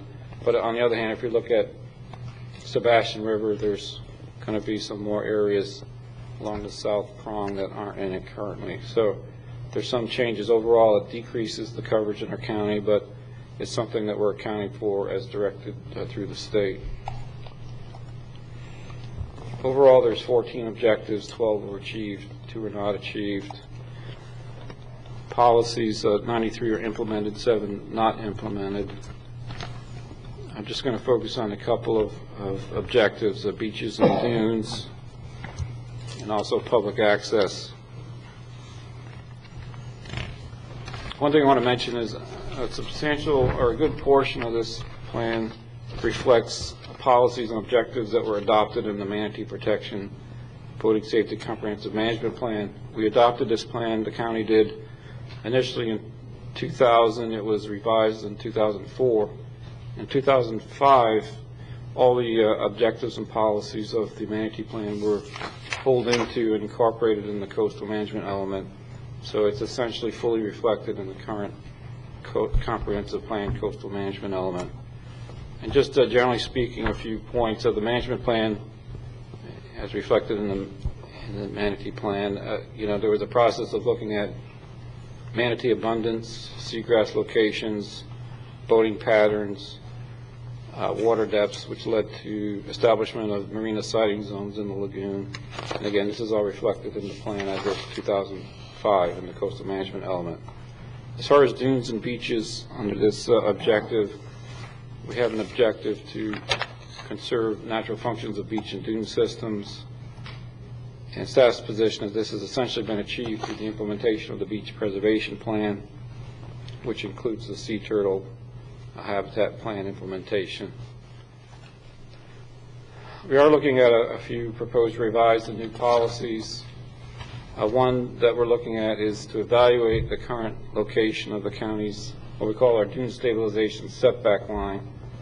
In the late 1980s, when the state established a new location for its coastal construction control line, the county retained the location of the old line as kind of a line of prohibition as far as the ultimate setback from the ocean. It's been essentially 20 years since that line's been looked at, and we're proposing that it be evaluated to see if it makes sense or it's feasible or practical to look at potentially moving it westward as far as oceanfront setback. Another new policy we're looking at is the state is looking to is exploring adopting a Florida-wide, what they call Florida Beaches Habitat Conservation Plan, so that after natural disasters, there'd be a plan in place to deal with endangered species issues that could be addressed and make it a more efficient process for dealing with redevelopment on the beaches. And we're looking to adopt a policy just to coordinate and provide information to the state as they pursue that. habitat plan. Another thing I want to point out is that's been proposed is require oceanfront development to hook up the public sewer where available. There was a few questions on this issue as to what we were talking about and whether we were talking about retrofitting or what have you. And since we've put this in there, we've explored it. We're looking to clarify what we're proposing. And what we are clarifying and proposing is that essentially to reflect what our current policy is, and that's to require new development to hook up to sewer if it's within a certain distance from existing lines where available. I have on the overhead just kind of a matrix summary of what we're talking about. I think, again, when we first put it in, it was concerned that we were looking to retrofit existing development, but at this point we've refined it to, and we're looking to clarify it, that we're only talking about new development requirements to hook up. Finally, just to go over one more objective, public access. We have an existing policy by 2010 to increase public access by at least 5 access points in the county, and that's to natural resources. We've achieved this over the past 10 years. There's actually been a number of new parks to coastal resources. The Canoe Launch Park, for example, Pelican Island National Wildlife Refuge, which the county was largely involved in the improvements, came online during that time. North Sebastian Conservation Area. If you think about it, over the past 10 years, there's been a lot of acquisition and a lot of actual public access improvements to resources in the county. We are proposing, however, that the subjective be revised to target more access points over another period of time. While we've had success in opening up access points. For example, there are a number of conservation lands we've acquired over the past few years that haven't been improved for access, so there's an opportunity to focus on implementing those access improvements. Another point I want to make is we're looking at a revision. There's some aspects or objectives in the plan related to boating access and boat ramps in particular, and we're looking to establish a policy for the county to seek funds to construct a boat ramp at the Gifford Dock Road, which is, even though it's South Central County and not South County, where there's been a voiced need, we feel that this is an opportunity that should be pursued.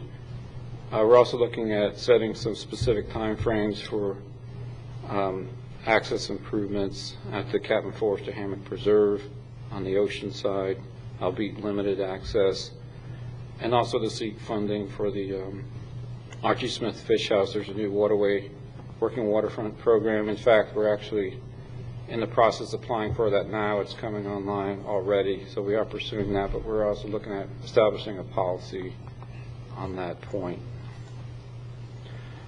Finally, when this went to the Marine Advisory Committee, what came out of that committee was a recommendation that we establish a policy with formal procedures on marine debris or derelict vessel removal procedures. The coastal engineering section actually went through a process of applying for funds. They did get grant funds from different agencies to do some derelict vessel removal, and they recommended that we should look at formalizing a procedure which might help us streamline and get funding. So we're looking at adding that policy.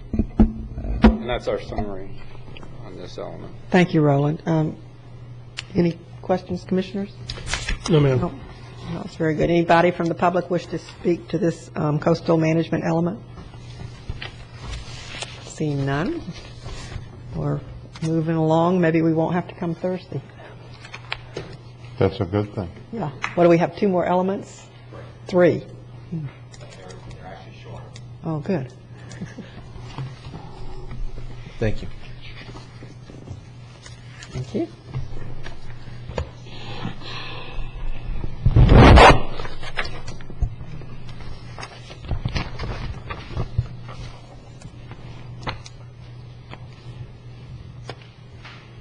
Doesn't look shorter, Bob.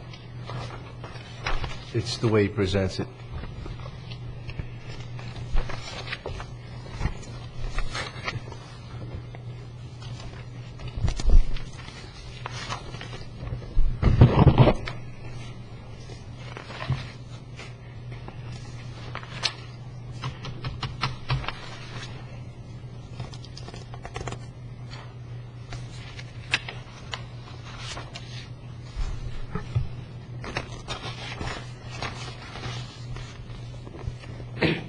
Good afternoon, Sasan Rohani, Chief Long Range Planning.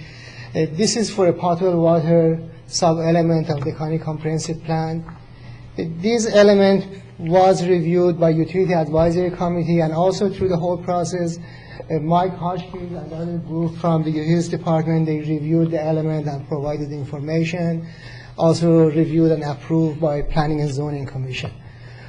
The Utilities Department, they are doing a very good job to keeping up with the demand. As you can see, demand, the capacity of the system increased, also demand increased.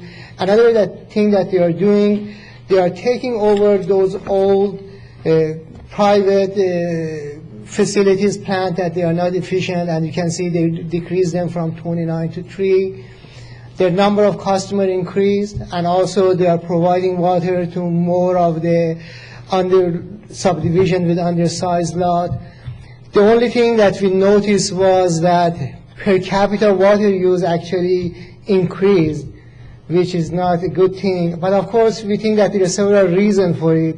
One, most of the new homes, they have pools. Also, many of the new subdivisions and so forth, they require to have a better landscaping, which again require more water. Also, this is per capita use based on the total amount of the water used, including the one with commercial and industrial. Again, more of those, they also would increase the per capita use. But this is one area that we are trying to work on that one. This is the old 1998 service area, and this is the new service area which cover all of the urbanized area of the county.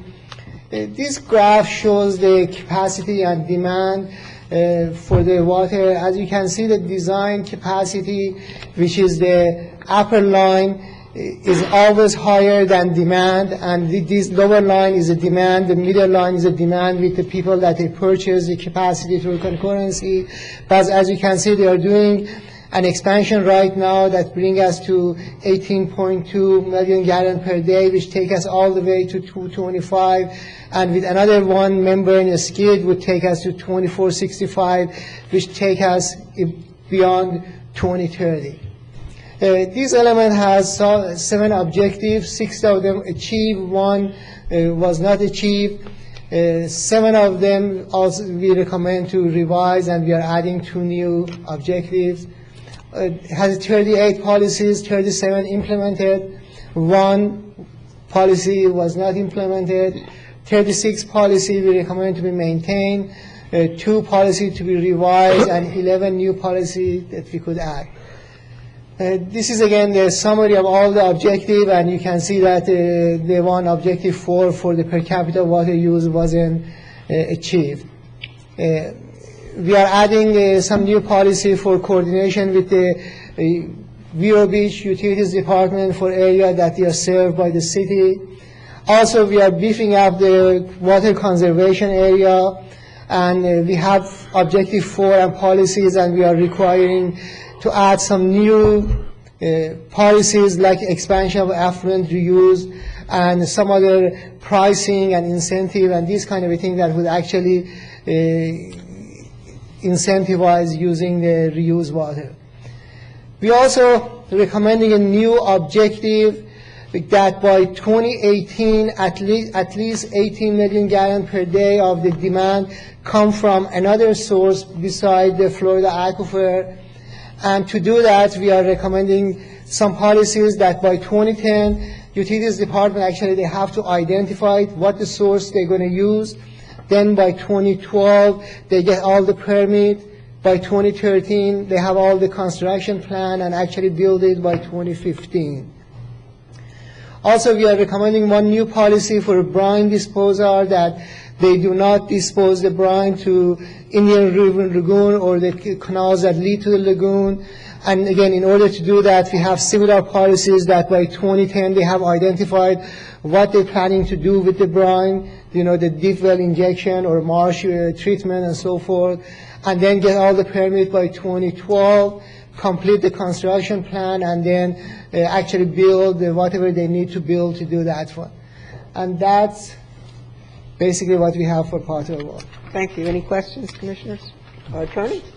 I'm just curious, this on brine discharge, talking about deep well or marshes, what about ocean outfall? I mean, isn't that where the salt is? Won't that work? Maybe Mike? Actually, I would refer it to Mike. Yes, Mike.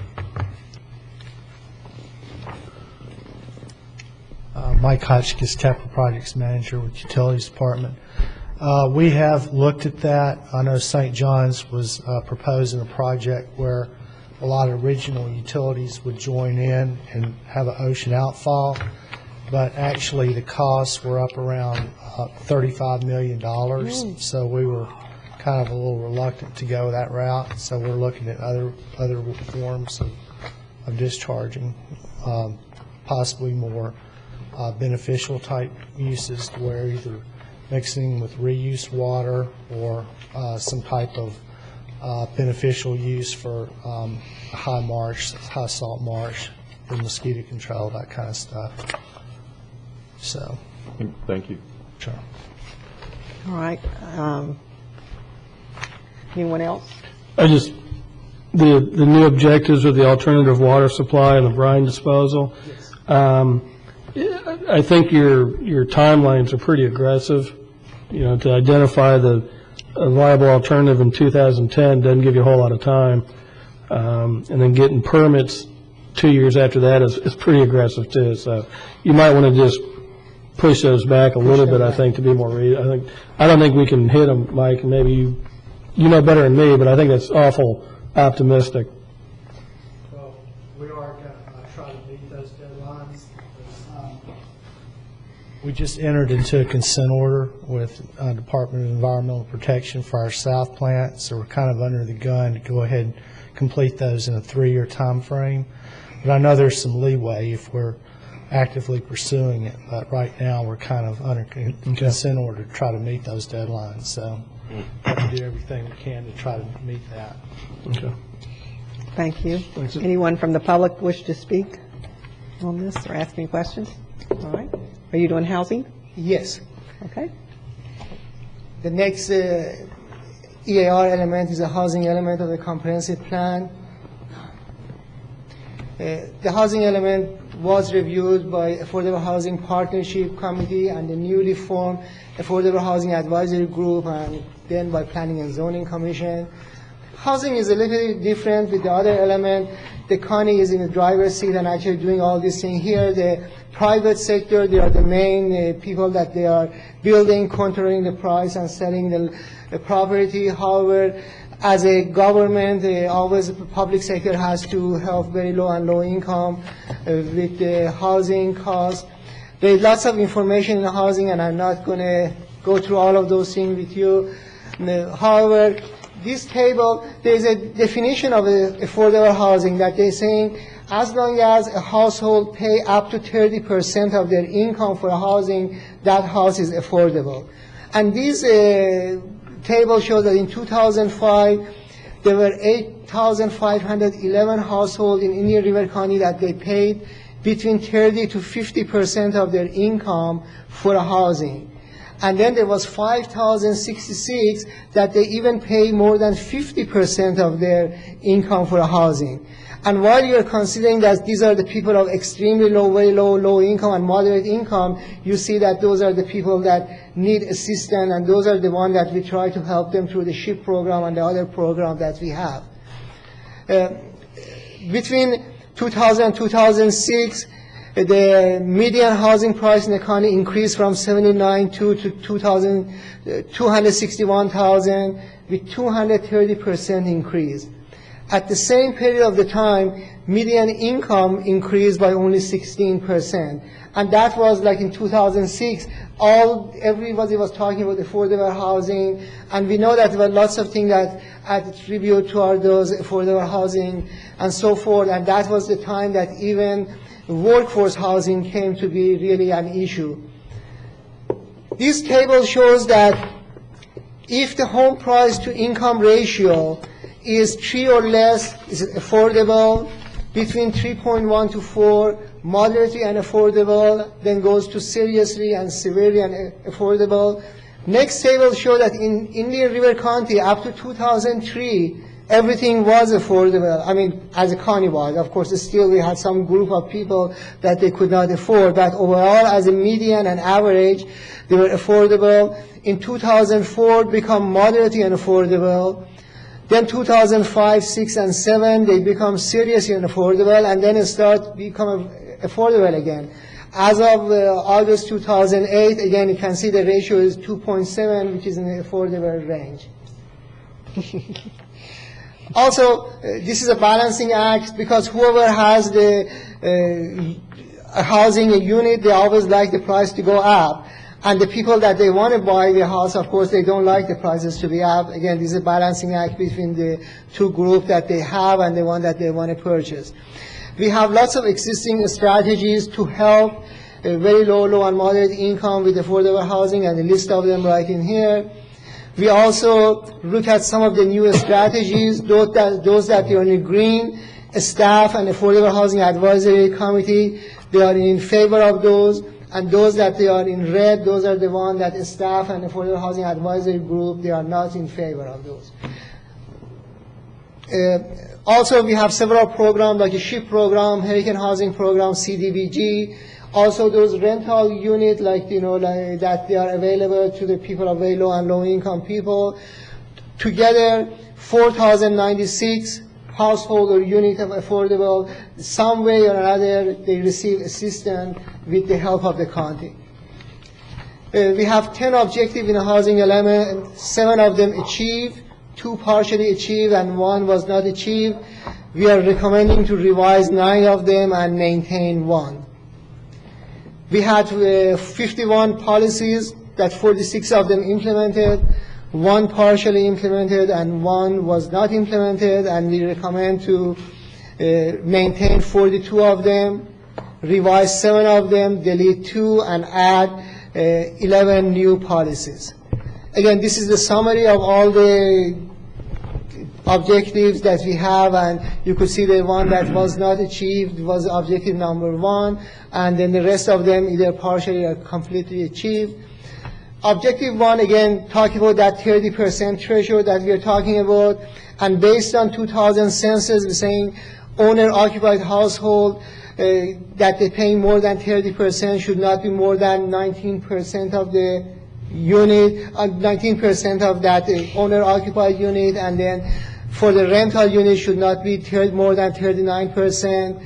Unfortunately, we did not achieve because, again, when they did the census, 21.60% of owner-occupied, they pay more than 30% of their income for housing, and 40.3% of rental, again the same. The next objective is to having sufficient land with the mix of use, which we do in a county. Our comprehensive plan provides for mix of single-family, multi-family, and different type of densities. And we achieved that objective. One thing that is not in this one that you've seen, but we are adding a section to it that you're going to see when you see the final version of it, is regarding the foreclosure. When we did this one, the foreclosure wasn't a big issue, but now it is an issue, and we are adding a section regarding the foreclosure. Just for your information, nationwide, 1 of every 464 units that are in a foreclosure. In Florida as a whole, the situation is worse. 1 out of every 186 units are in foreclosure.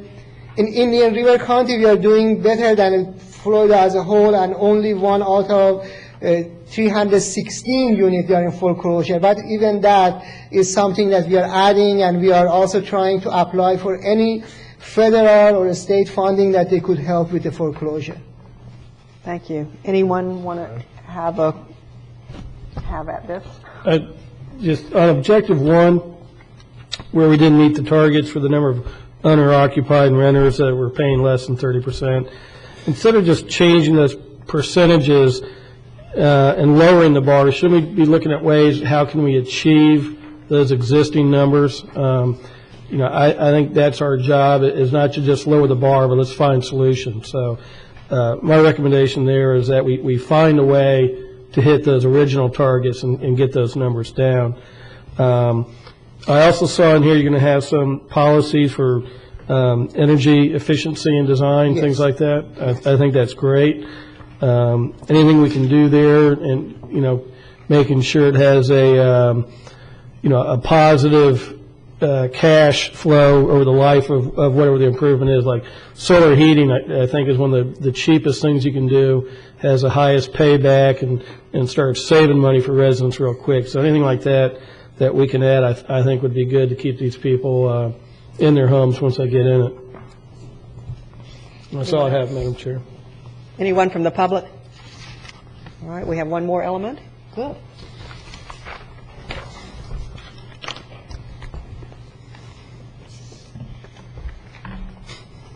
Thanks.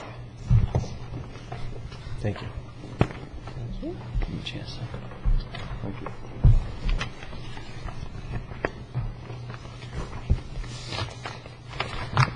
Okay. Good afternoon, Commissioners. Good afternoon. From 1995 to 2007, the unemployment rate within the county has generally decreased, most recently due to the housing boom and increased jobs in construction, real estate, and banking-related industries. The chart above does not show or recognize the most recent national and regional economic trends, and the fact that unemployment rate is going up. Just checked recently, August, it's at 10% for the county, and for the state it's around 6.8%. So if you continue plotting this, as soon as we get the 2008 data, you'd expect to see the jump in the far right-hand side. Since 1995, the county's workforce increased from 43,208 to 61,149, and the number of target industry jobs increased from 9,674 to 11,188.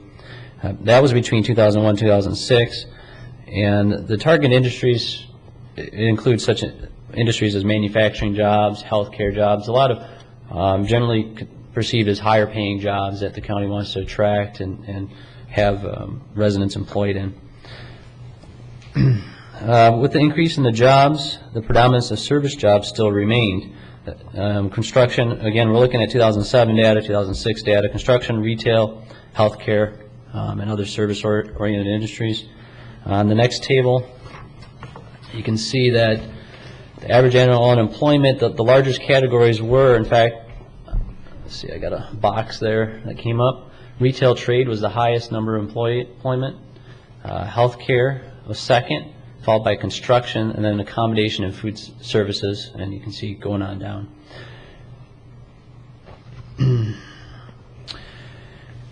During the time frame since the last plan update, Indian River County median household income and per capita income have increased, but low wages have remained, again reflecting some of the service industry, the predominance of the service industries.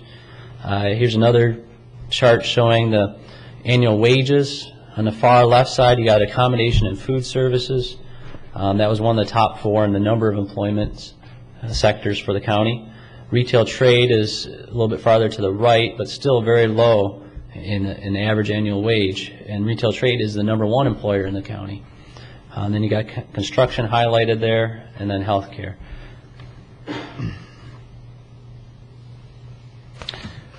Since 1995, citrus acreage has decreased.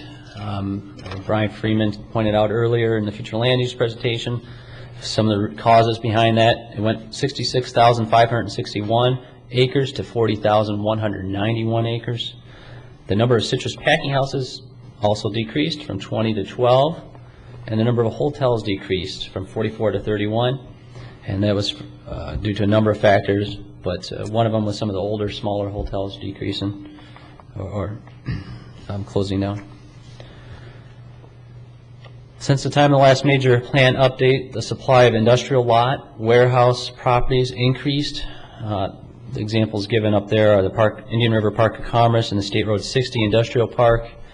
Hospital medical areas, the two, Indian River Medical Center and Sebastian River Medical Center, those have gradually been developing and filling in, but they're still only about half developed each. This map shows some of the older industrial parks and areas.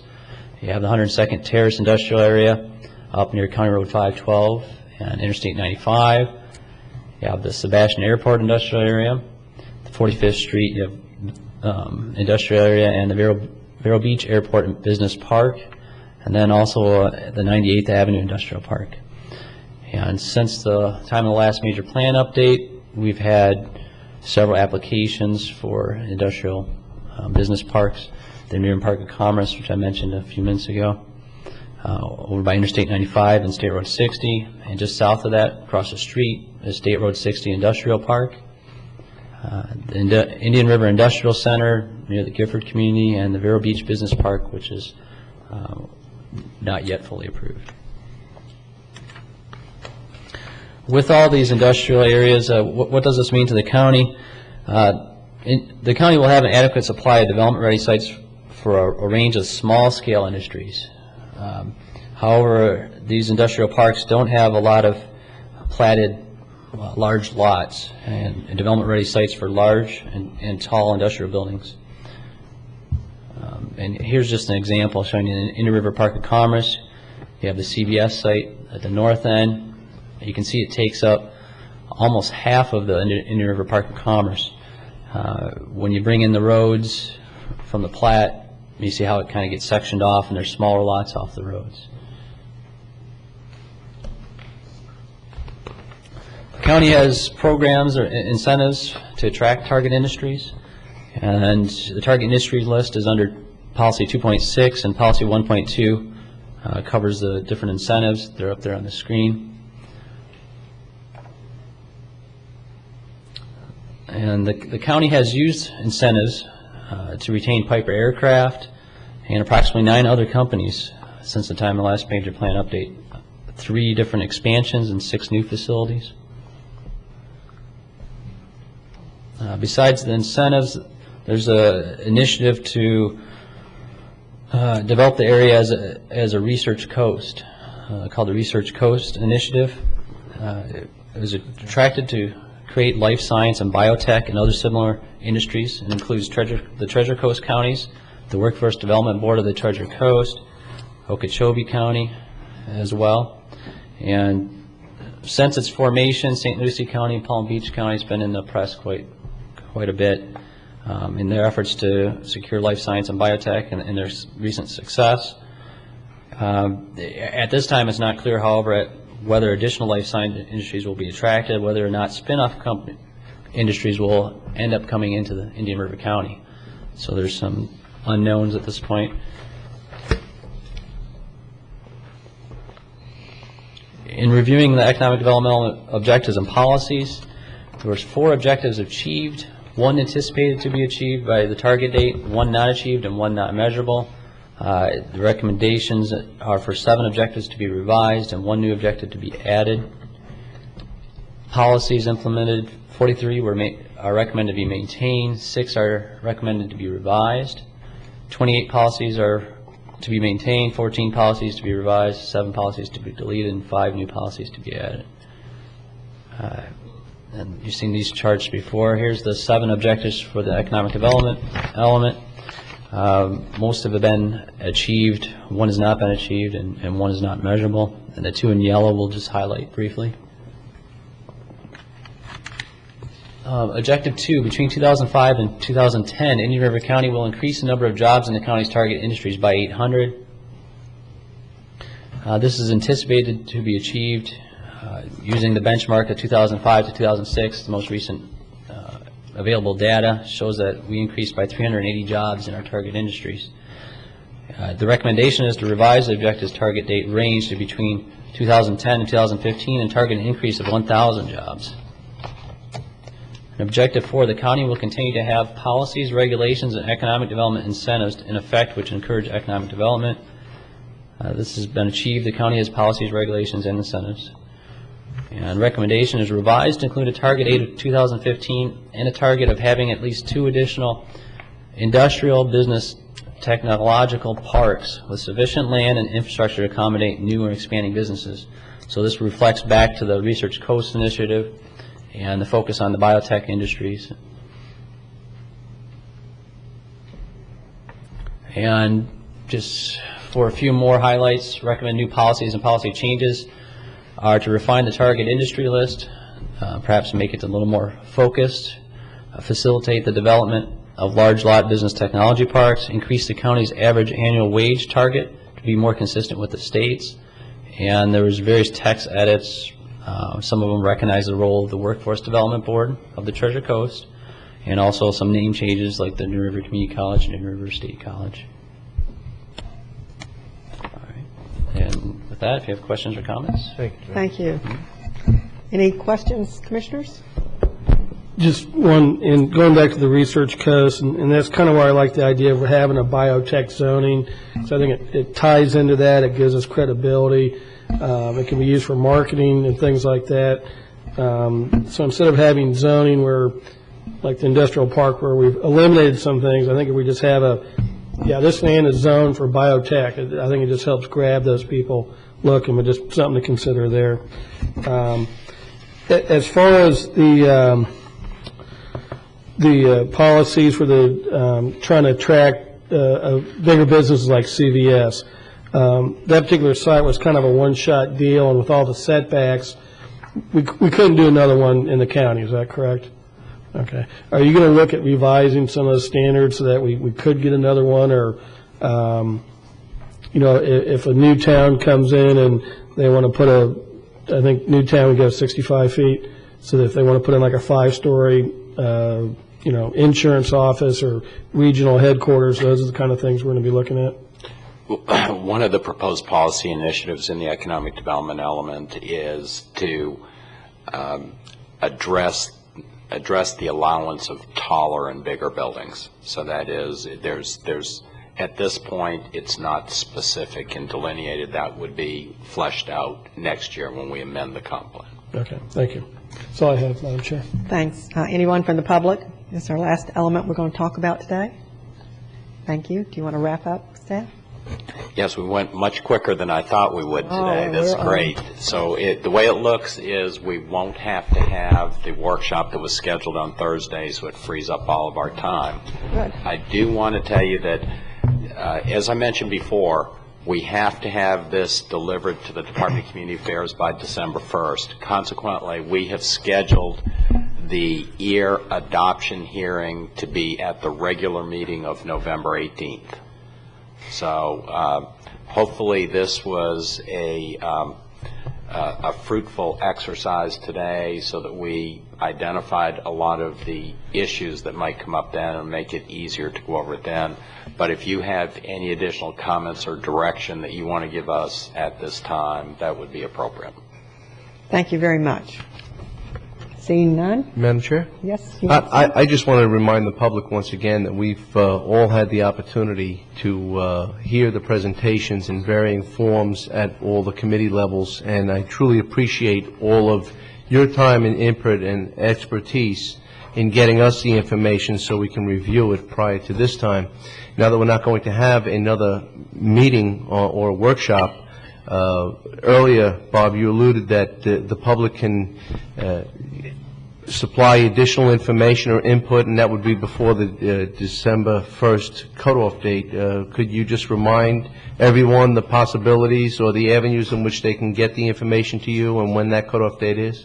Yes, that's a good point. All of the information we have on the evaluation and appraisal report is on the county's website.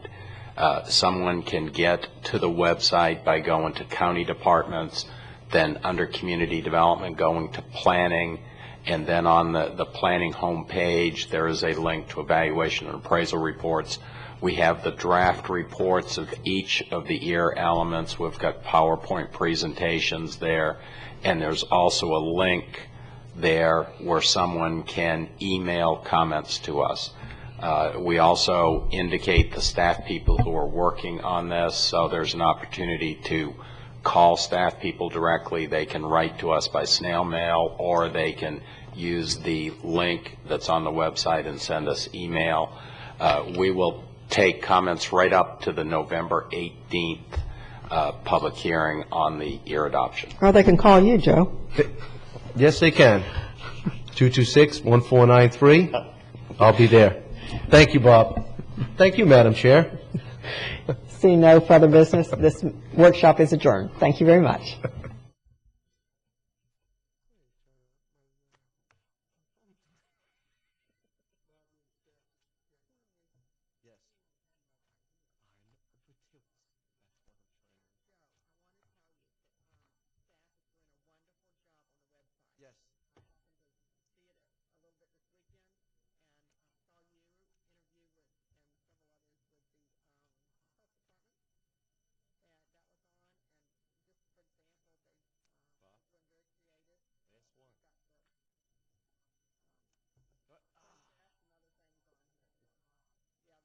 Jogging time.